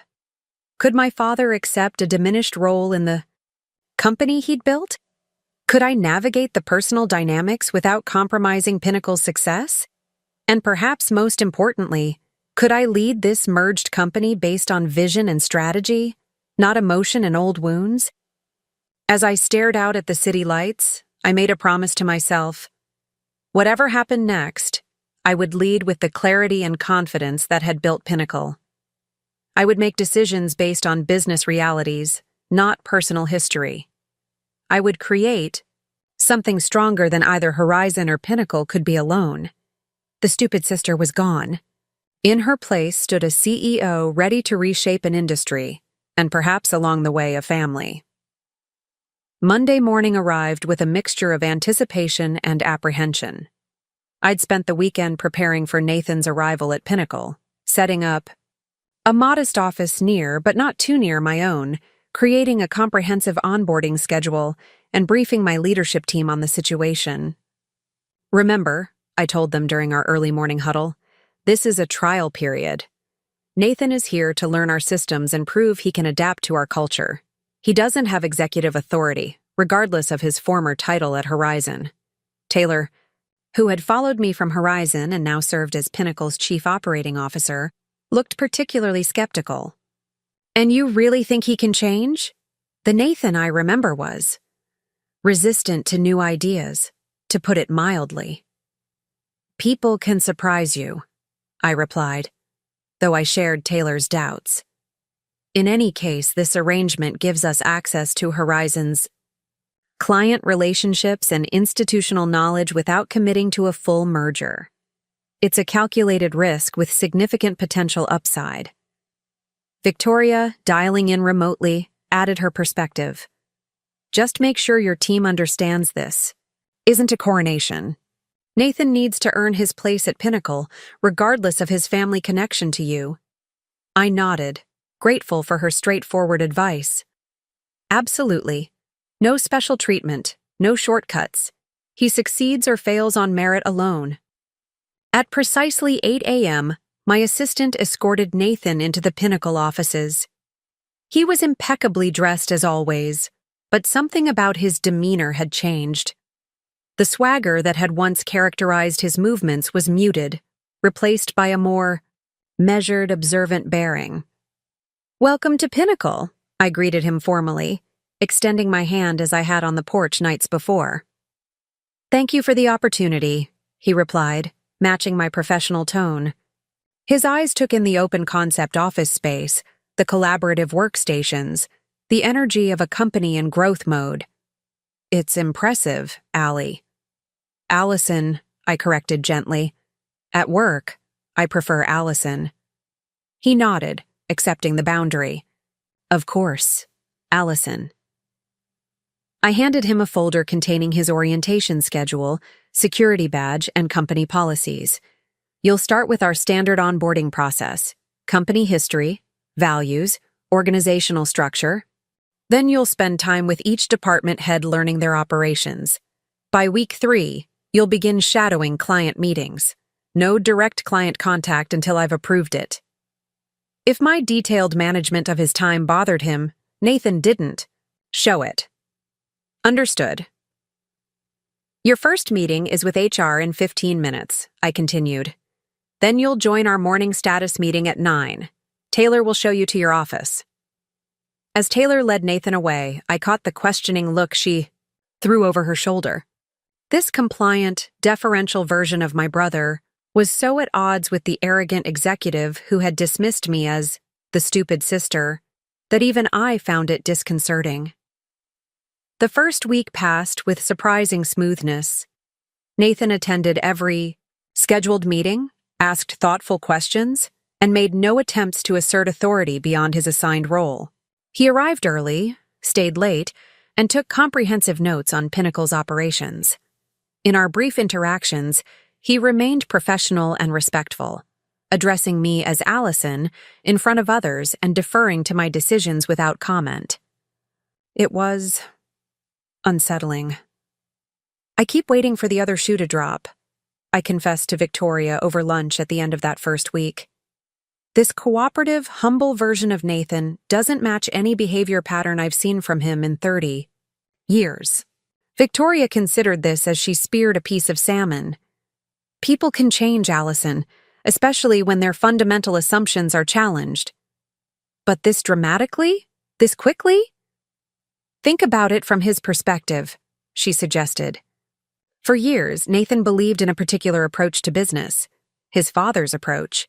He assumed his marketing-focused sister with her AI dreams was misguided at best. Then you built Pinnacle, proved your vision was correct, and now his company is failing while yours thrives. That's a profound repudiation of everything he believed.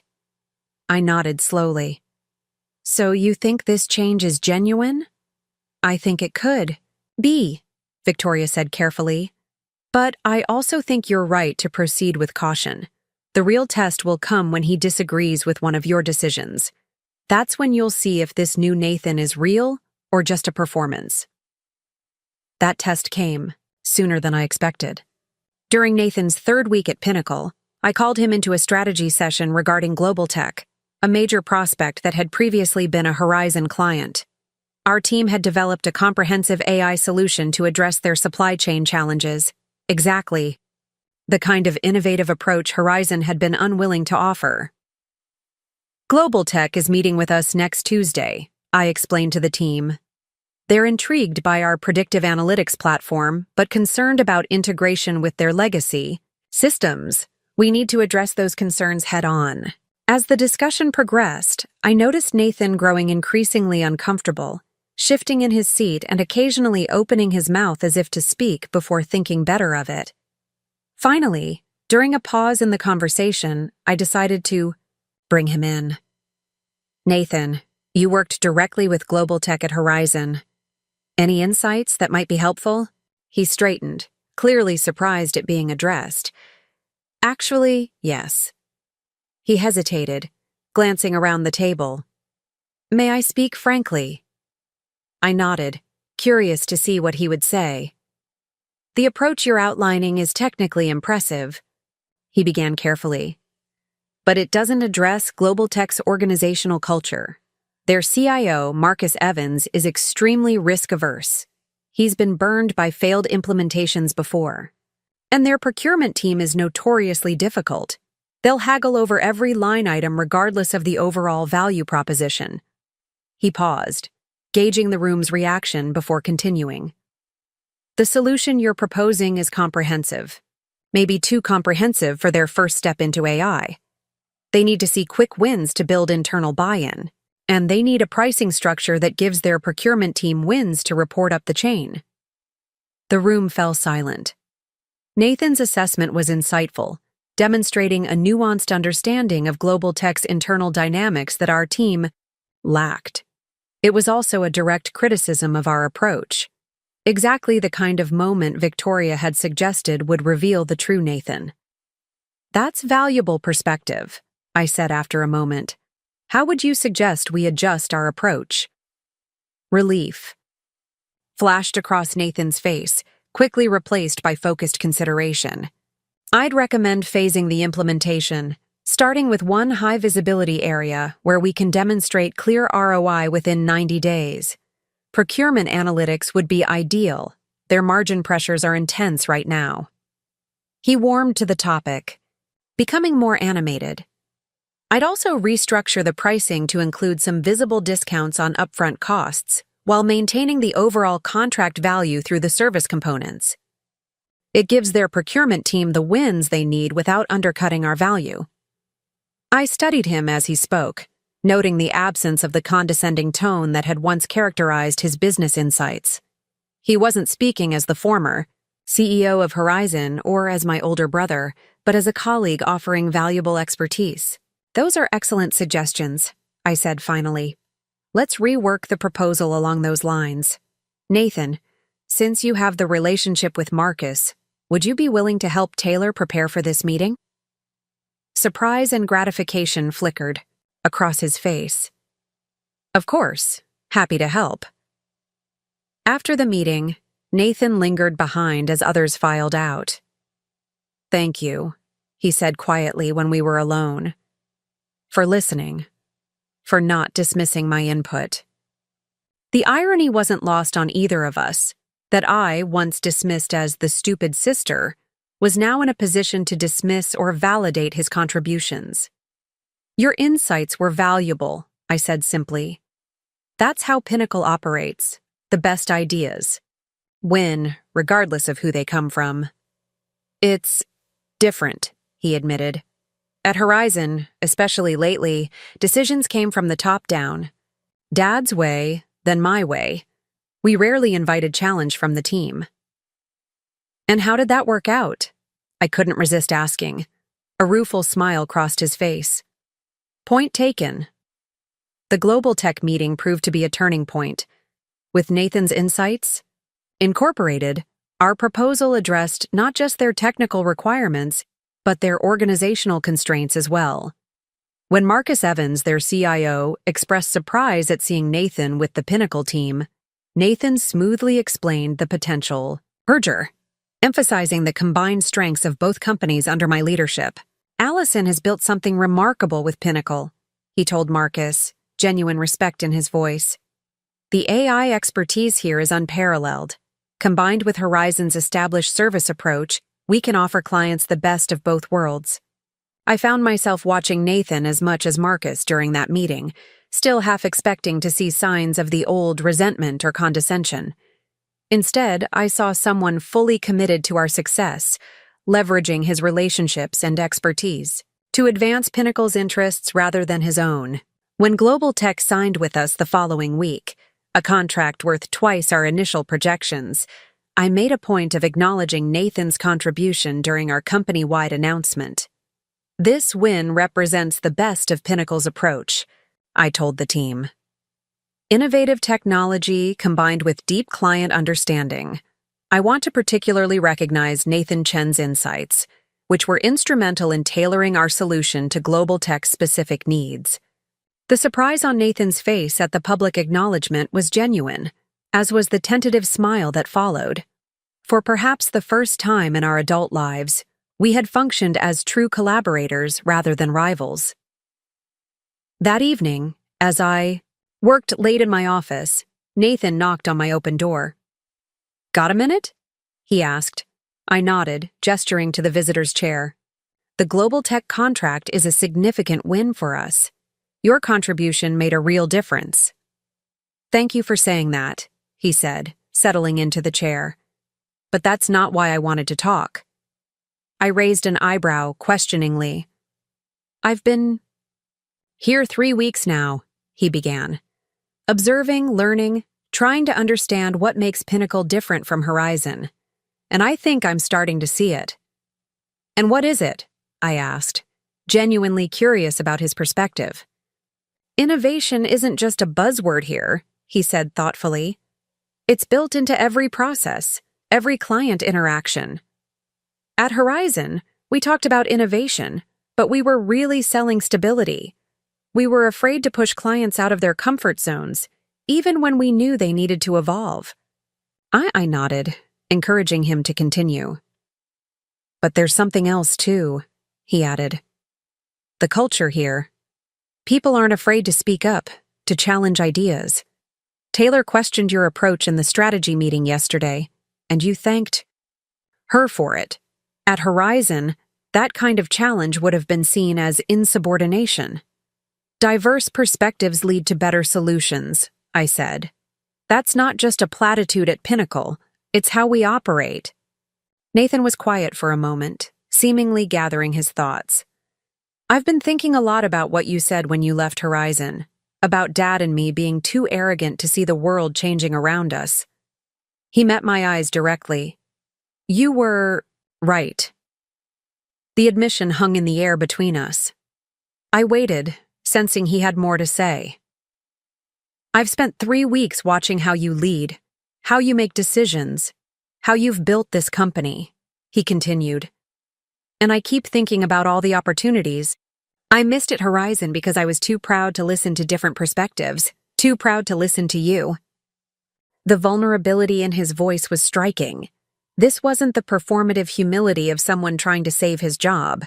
This was genuine reflection from someone confronting his own limitations. "It's not too late to learn," I said finally. "That's why you're here." "Is it?" he asked, a hint of his old directness returning. "Is that really why I'm here, Allie? For a second chance? Or am I just a means to acquire Horizon's client relationships before you discard me?" The question caught me off guard with its bluntness. For weeks, Nathan had been carefully deferential, avoiding any conversation that might create conflict. Now he was directly challenging my intentions. "That's a fair question," I acknowledged after a moment. When Dad first proposed the merger, I saw it primarily as a business opportunity.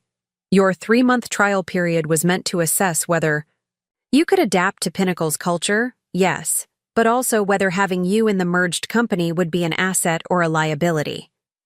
I paused, considering how much to reveal. I didn't trust that your sudden respect for my leadership was genuine. After years of dismissal, it seemed more likely that you were saying whatever necessary to save Horizon. Nathan nodded slowly. And now? Now I'm reassessing, I admitted. Your contributions have been valuable. Your insights with Global Tech were spot on. You've been respectful of our processes and curious about our approach. That suggests you might actually be able to add value in a merged company, not just as a conduit to Horizon's client relationships, but as a leader in your own right. Relief flickered across his face.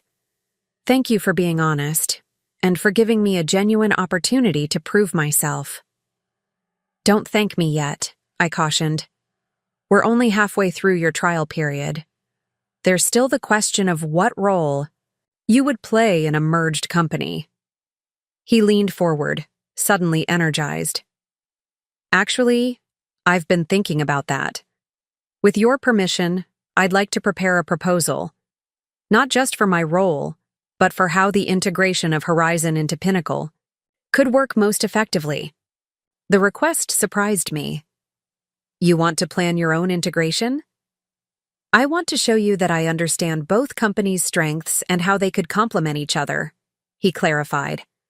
No one knows Horizon's operations better than I do. And after 3 weeks here, I'm starting to understand Pinnacle's approach as well. I considered his request, weighing potential risks against benefits. All right, I agreed finally. Prepare your proposal. We'll review it together next week. After he left, I sat in my office, turning our conversation over in my mind. Was Nathan's transformation genuine? The evidence increasingly suggested it might be. And if so, what did that mean for our future working relationship? For our personal relationship as siblings? The following week brought a new complication. My father requested a meeting to discuss the merger progress, inviting me to lunch at Westridge's most prestigious restaurant, a neutral setting designed to put us on equal footing. Nathan seems to be adapting well at Pinnacle, he observed after we'd ordered. He speaks highly of your operation, your leadership. He's making a genuine effort, I acknowledged. His insights have already contributed to a significant client. Win. My father nodded, a hint of pride crossing his face. He was always capable when he applied himself properly. He paused, studying me. And the due diligence on Horizon? How is that progressing? The independent analysis is nearly complete, I replied. Initial findings suggest the core business remains sound despite recent client losses. Your operational infrastructure is strong. It's the service offerings that have fallen behind market demands. As you predicted years ago, he admitted, with a small, rueful smile. If we had listened then... We can't change the past, I said, echoing his words from our earlier conversation in my office. We can only decide what happens next. He nodded, taking a sip of his water. And what do you see happening next, Allison? Assuming Nathan completes his trial period successfully and the due diligence confirms Horizon's viability. A controlled integration, I said. Pinnacle's innovation combined with Horizon's established client relationships and operational structure, the best of both approaches. Under your leadership, he noted. Yes, I confirmed, watching for signs of resentment or reluctance. There were none. You've earned it, he said simply. I was wrong to overlook you, to favor Nathan based on traditional thinking. He met my eyes directly. I hope you know that my pride in what you've accomplished is genuine, regardless of what happens with the merger. The acknowledgement, so long desired, so long denied, still felt bittersweet coming only after Horizon's struggles had forced his hand. but there was sincerity in his eyes that couldn't be manufactured. "Thank you," I said finally. "That means something to me." "There's one other matter we should discuss," he continued, his tone shifting to something more cautious. "Your mother is hosting a family dinner this weekend, a celebration of sorts for your recent industry award and Nathan's new position at Pinnacle. She'd very much like you to attend." I hesitated. The business discussions had been manageable precisely because they remained professional, focused on merger logistics rather than family dynamics. A family dinner would inevitably blur those lines. "This isn't just a business arrangement, Allison," my father said softly, reading my hesitation. "It's also a family trying to heal old wounds. Your mother misses you. So do I." The admission, so uncharacteristic from the stoic Robert Chen, caught me off guard. For a moment, I glimpsed the vulnerability beneath the CEO facade, the father who genuinely wanted reconciliation with his daughter. "I'll consider it," I said finally. "I can't promise more than that right now." He nodded, accepting my boundary. "That's all we ask." The conversation shifted to safer territory: market trends, industry gossip, the upcoming tech conference in Singapore. By the time lunch concluded, I found myself more conflicted than ever about the merger and what it might mean for our family dynamics. Back at Pinnacle, I found Nathan waiting in my office, a thick folder in his hands. "Your proposal?" I guessed. He nodded, a mixture of nervousness and excitement evident in his bearing. "I've been working on it nights and weekends. It's comprehensive: operational integration, staffing recommendations, client transition strategies." I took the folder, noting its weight. "This is thorough." "I wanted to demonstrate that I'm taking this seriously," he said, "that I understand what a merged company could be under your leadership." I set the folder on my desk. "I'll review it carefully, but Nathan," I paused, choosing my words with care. "Dad mentioned a family dinner this weekend. Did you know about that?" His expression shifted to something apologetic. "Mom mentioned it. I told her it might be too soon, that we should focus on the business aspects first. But you know Mom, once she gets an idea." I did know. Margaret Chen was a formidable force when she set her mind to something, her gentle demeanor masking an iron will that had supported my father through decades of business challenges. "I'm not sure I'm ready for that," I admitted. "The business discussions are one thing, family reconciliation is more complicated." Nathan nodded, understanding in his eyes.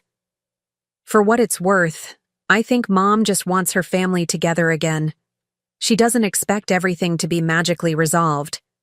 But I understand if you're not ready."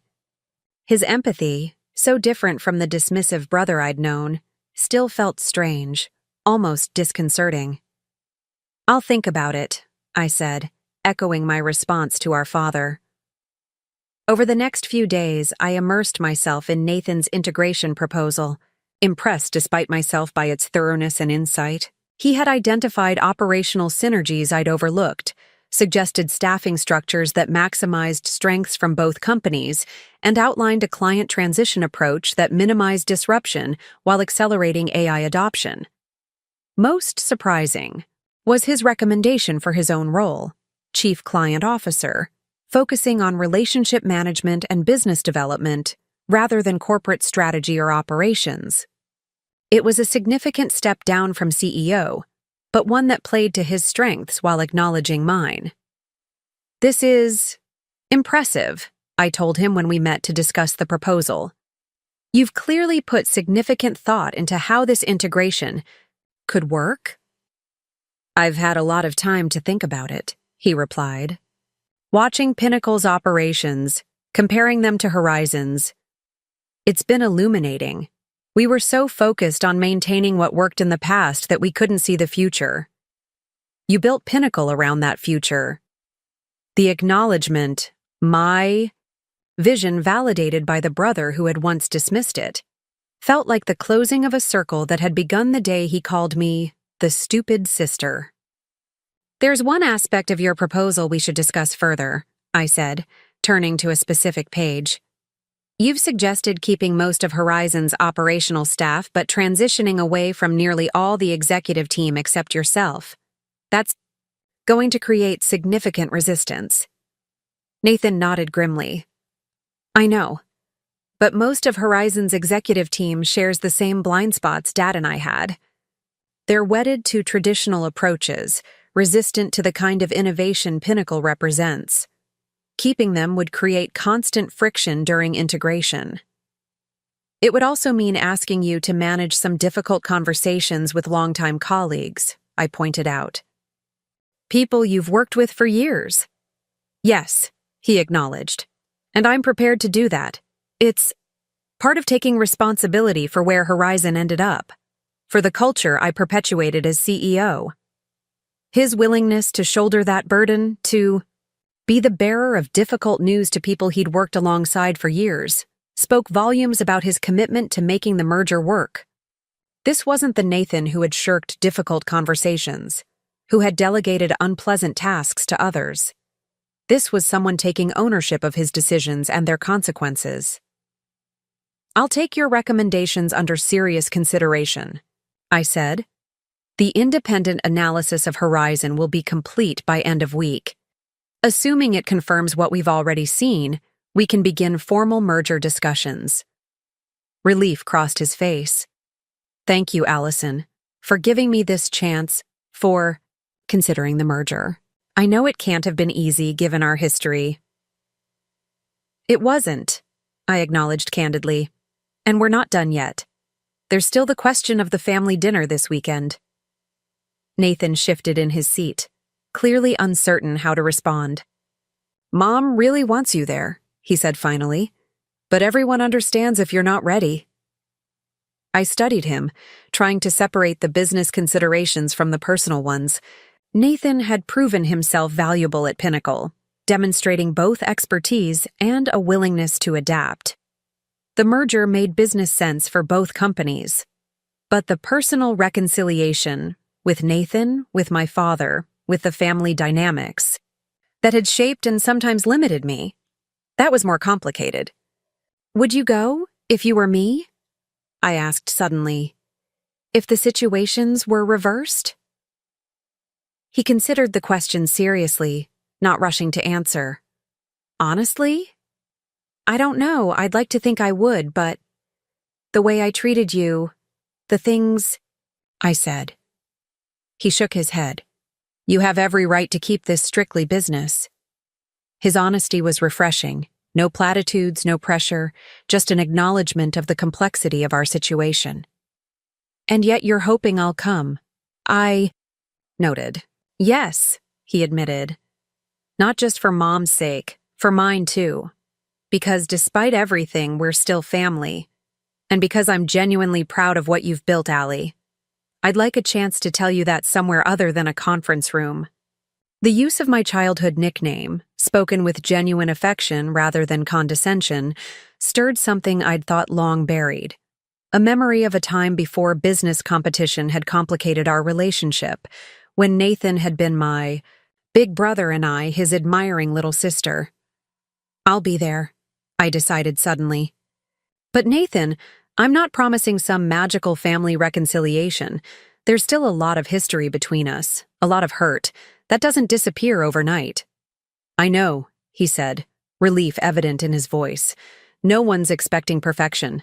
Just a start. A start. After years of distance and resentment, of proving myself while carrying the weight of their dismissal, could I really consider rebuilding these relationships? Was I ready to move beyond professional collaboration to personal reconciliation? As Nathan left my office, I realized the answer wasn't clear even to me. The merger made business sense. Pinnacle's innovation combined with Horizon's established infrastructure could create something greater than either company alone. But the family healing? That was far more complicated, with no clear ROI, no metrics, to evaluate success. Saturday evening arrived too quickly. As I drove to my parents' house for the first family dinner in nearly 2 years, I found myself rehearsing responses to potential comments, preparing defenses against old patterns. It was exhausting to realize how much emotional armor I still carried from years of being the overlooked daughter, the stupid sister with impractical ideas. My mother opened the door before I could knock, enveloping me in a hug that smelled of her familiar perfume and the spices from whatever she'd been cooking. "Allison," she breathed, holding me tightly. "It's so good to have you home." "It's good to see you too, Mom," I said, returning her embrace with genuine warmth. Whatever my complicated feelings toward my father and brother, my mother had always been my quiet advocate, even when she hadn't fully understood my choices. The house looked much the same. The familiar furniture, the family photos along the staircase, the subtle elegance that had characterized our home throughout my childhood. And yet I entered not as the daughter seeking approval, but as the successful entrepreneur whose validation they now sought. The shift in dynamics was palpable. In the living room, my father rose from his armchair, a tentative smile on his face.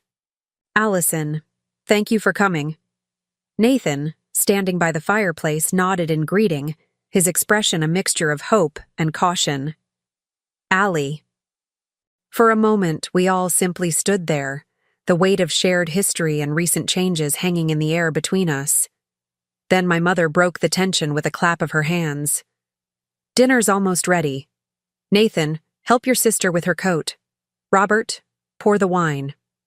Just like that, we fell into the familiar rhythm of family dinner, the patterns established over decades together temporarily smoothing over the complications of our current situation. As we gathered around the dining table, I found myself watching my family with new eyes, not just as the people who had shaped me through both support and dismissal, but as individuals navigating their own changing identities and relationships. My father, less the imposing CEO and more a man contemplating his legacy as retirement approached. My mother, her quiet strength more evident now that I understood the business world she had supported my father in navigating.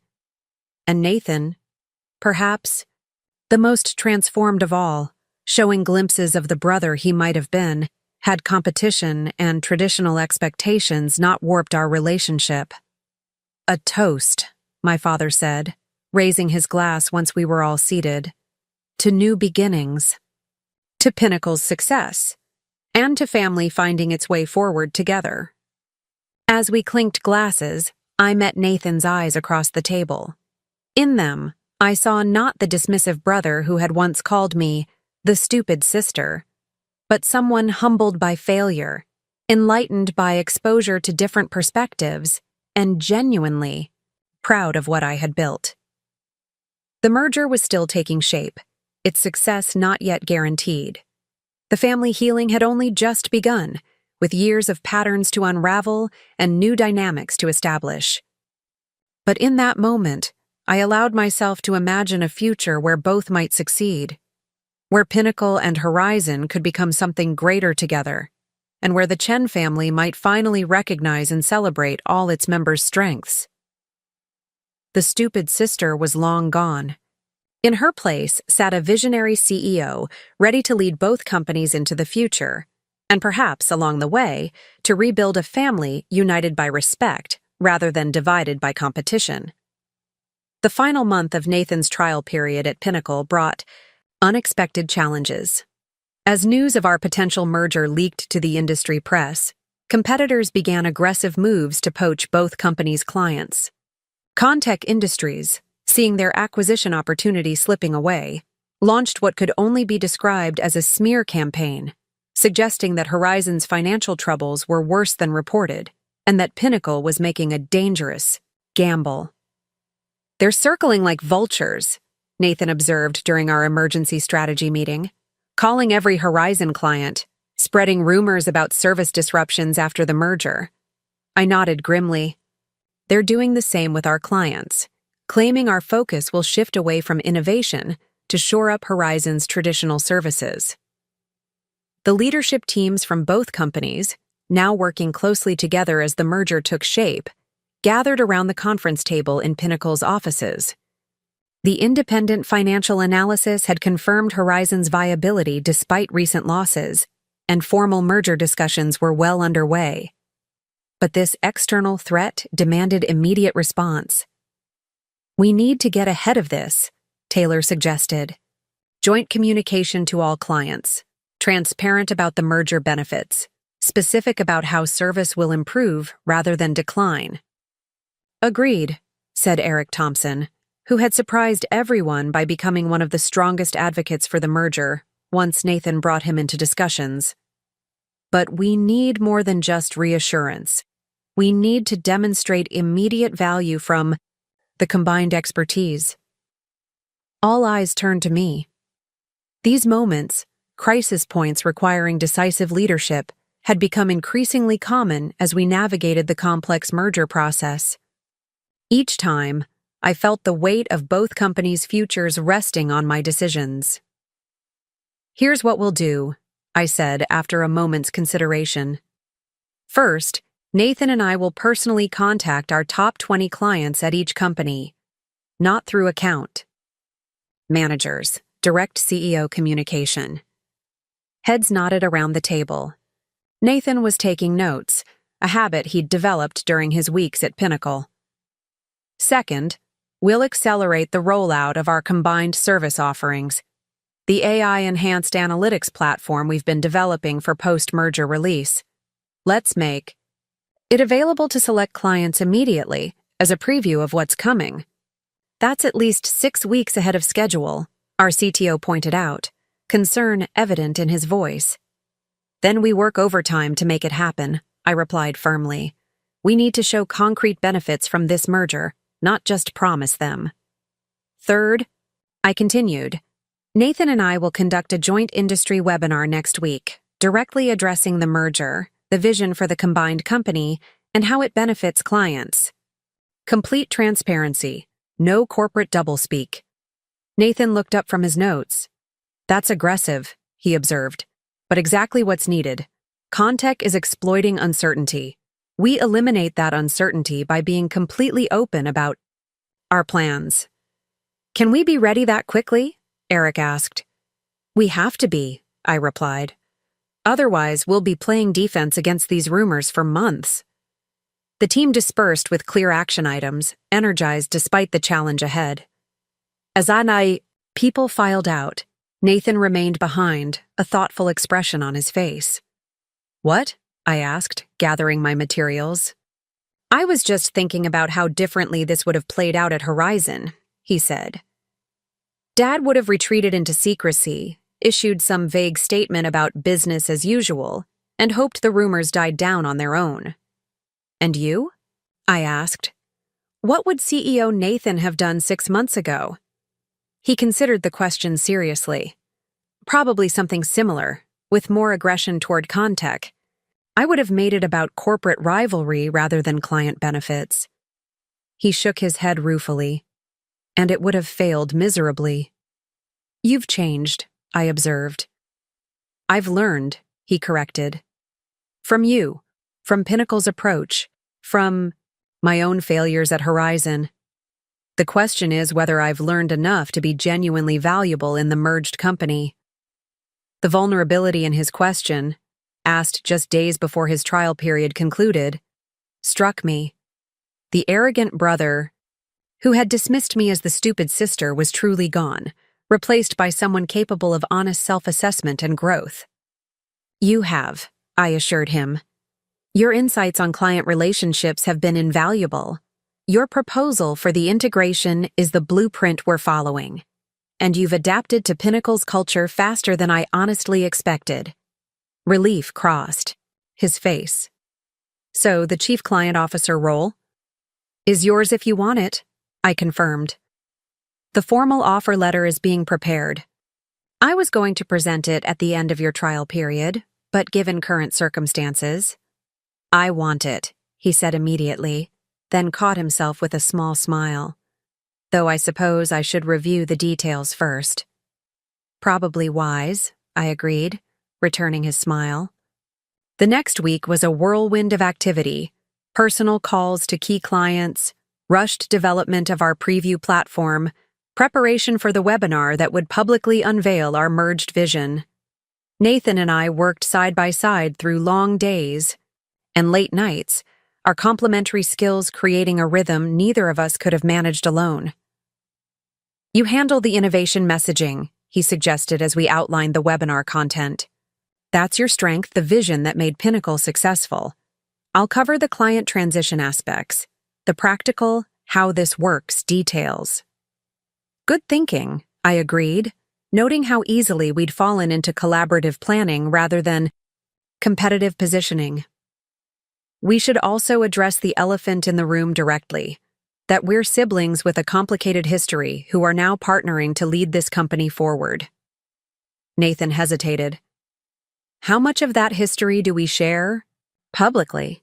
Not the details," I clarified, "but the overall arc, that you initially didn't see the potential in AI integration, that I left to found Pinnacle, and that market realities brought us back together with a shared vision.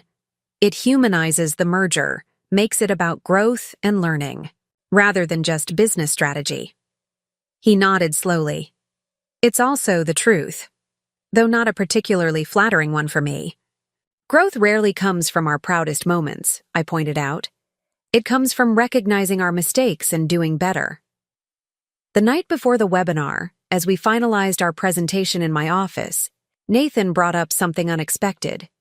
"Have you told Victoria about the Chief Client Officer offer?" he asked casually. I looked up from my laptop. "Not specifically. She knows you've completed the trial period successfully and that formal offers are being prepared." "Why?" He shifted in his seat. "I was just thinking about the early days of Pinnacle, how Victoria believed in you when Dad and I didn't, how she gave you your first major client." He paused, seeming to choose his words carefully. "She saw what we missed. I'd like to thank her properly for that." The sentiment surprised me. This acknowledgement of Victoria's role in Pinnacle's success, this desire to express gratitude rather than resentment towards someone who had helped me succeed. When he had tried to hold me back, "I'm having dinner with her tomorrow," I said. "Why don't you join us?" His eyebrows rose. "Are you sure? That's your mentor relationship. I wouldn't want to intrude." "You wouldn't be intruding," I assured him. "If we're going to lead this merged company together, Victoria needs to see that our partnership is genuine. Besides," I added with a small smile, "I think she'd appreciate hearing directly from you how wrong you were about AI integration." He laughed, the sound genuine and free of the defensive edge that had once characterized our interactions. "Gladly. I've gotten quite practiced at admitting I was wrong these past few months." The webinar the next day exceeded all expectations.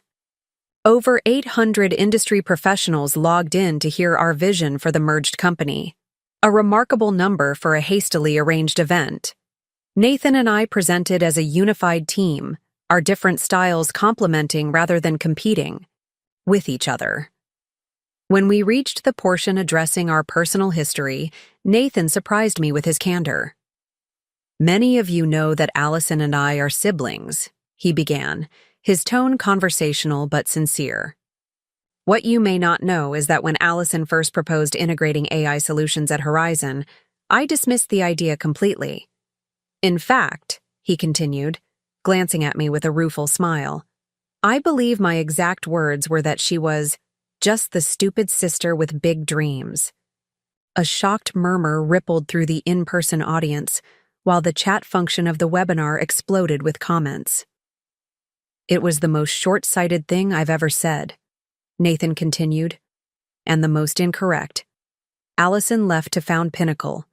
Innovations, built exactly what she had envisioned, and proved that AI integration wasn't just feasible, but essential for companies wanting to remain competitive in our industry." He turned to face me directly.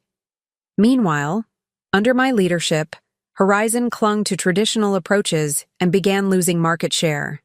It's a humbling thing to watch your little sister build something revolutionary while your own company struggles, because you were too proud to listen to different perspectives." The vulnerability in his admission, made publicly, in front of industry peers and competitors, was breathtaking.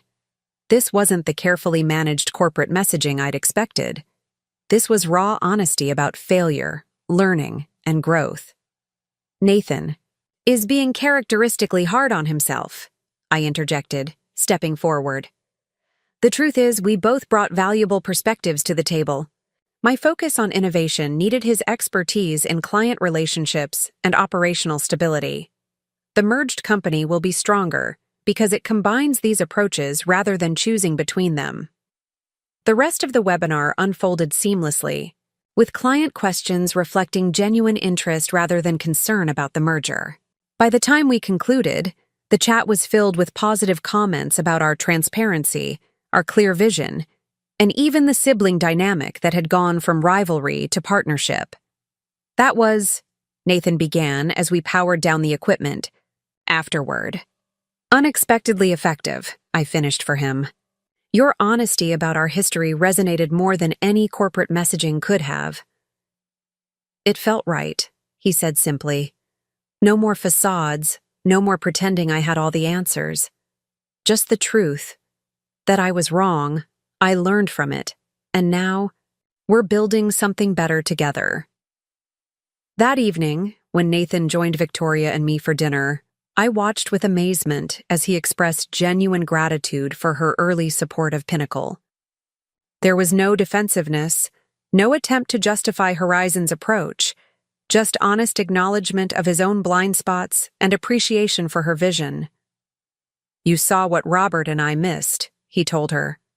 That the market was shifting fundamentally, not incrementally. That AI wasn't just a feature to add, but a complete reimagining of how business services could work. Victoria studied him, her expression thoughtful. People often miss disruption when it's happening, she observed, especially when they've been successful with traditional approaches. The question is whether they can adapt once the disruption becomes undeniable. Some faster than others, Nathan acknowledged with a self-deprecating smile. Allison tells me I've surprised her with how quickly I've embraced Pinnacle's approach. You have, I confirmed. Though I still have the occasional moment where I expect the old Nathan to resurface, the one who dismissed my ideas without consideration. He winced slightly at the reminder, but didn't become defensive. That's fair.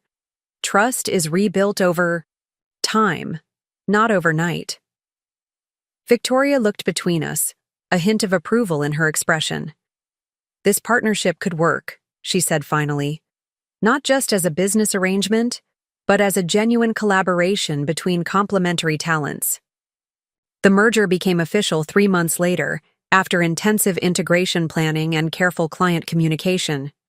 The newly combined company, which retained the Pinnacle name but incorporated Horizon's iconic compass logo, quickly established itself as an industry leader, offering the innovative AI solutions that had made Pinnacle successful, alongside the robust client services that had been Horizon's hallmark. My father transitioned to board chairman, providing strategic guidance while fully embracing my leadership. As CEO, Nathan thrived as chief client officer, his natural relationship skills enhanced rather than hindered by our new technological offerings. And most surprisingly, our sibling relationship evolved from painful rivalry to genuine partnership, built on mutual respect and complementary strengths. 6 months after the merger, at Pinnacle's annual client conference, I found myself reflecting on the extraordinary journey that had brought us to this point. From being dismissed as the stupid sister to leading a company twice the size of Horizon at its peak, from sibling rivalry to collaborative leadership, it was a transformation I could never have predicted. As I prepared to deliver the keynote address, Nathan appeared backstage, straightening his tie nervously. Ready for this? I asked, gesturing toward the audience of over 500 clients, partners, and industry analysts. As ready as I'll ever be, he replied, though public speaking was always more your strength than mine. Just be yourself, I advised. That's what worked at the webinar. Authenticity resonates more than polished messaging. He nodded, then hesitated. Allie, Before we go out there, I wanted to say something. The seriousness in his tone made me pause. What is it? Thank you, he said simply, for giving me a second chance, for seeing potential in me even after I failed to see it in you, for building something I now have the privilege of being part of. The sincerity in his words, so different from the dismissive brother who had once looked down on my ideas, moved me unexpectedly. You earned your place here, I replied, by learning, adapting, bringing valuable expertise to the table. This company is stronger with you than without you.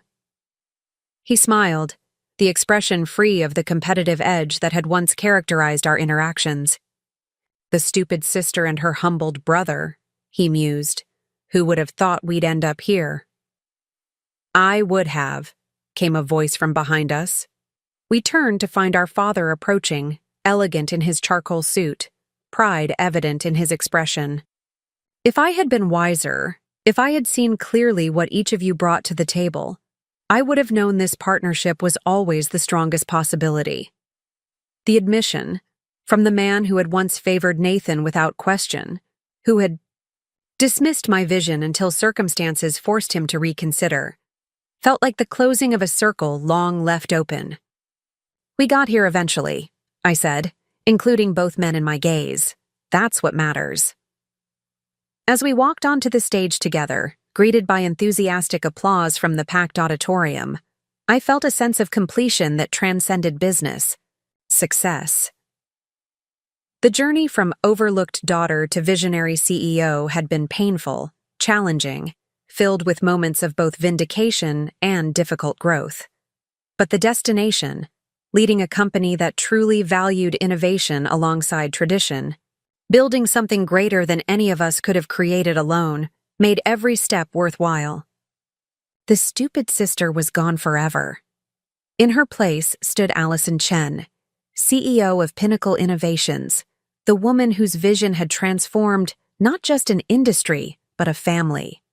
The brother who had once dismissed her now worked alongside her, his talents, complementing rather than competing with hers.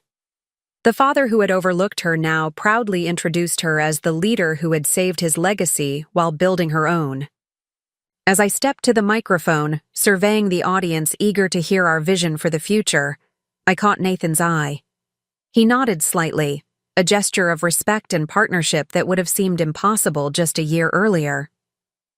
The journey had changed us both, him from arrogant dismissal to humble collaboration, me from wounded determination to confident leadership.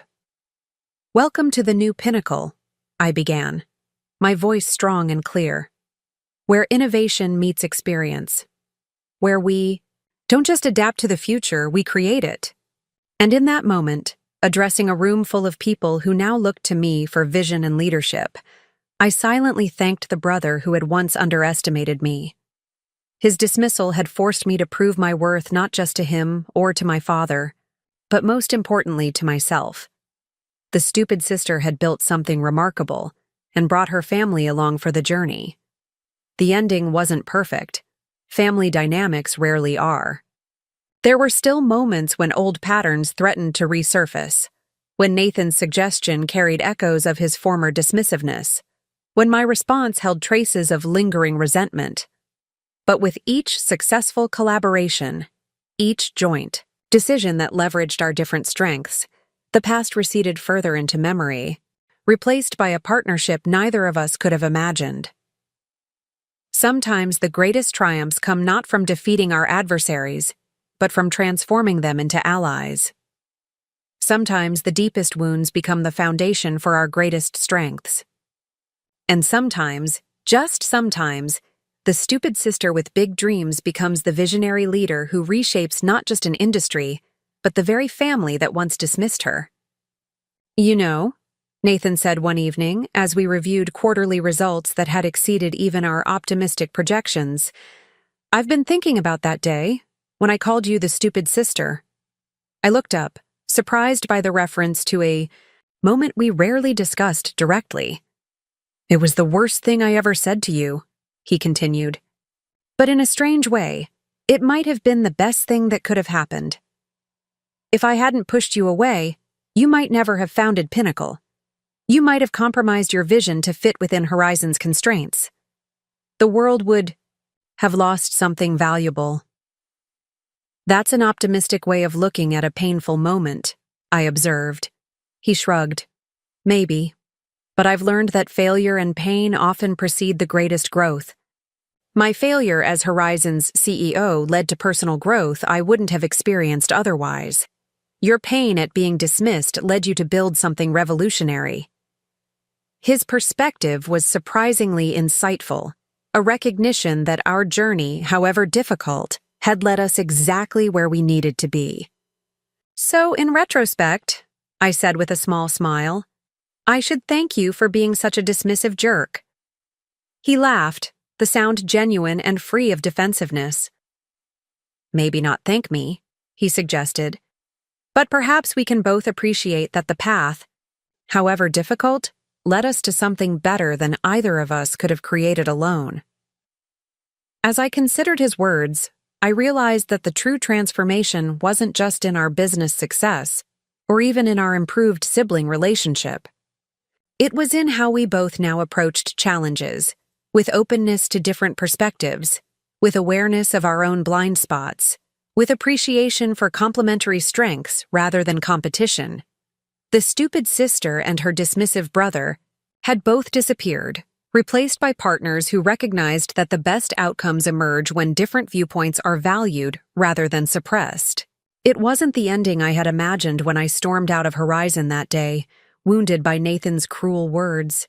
It was something far more complex, more nuanced, and ultimately more rewarding. A partnership built not on perfect understanding, but on mutual respect for our differences.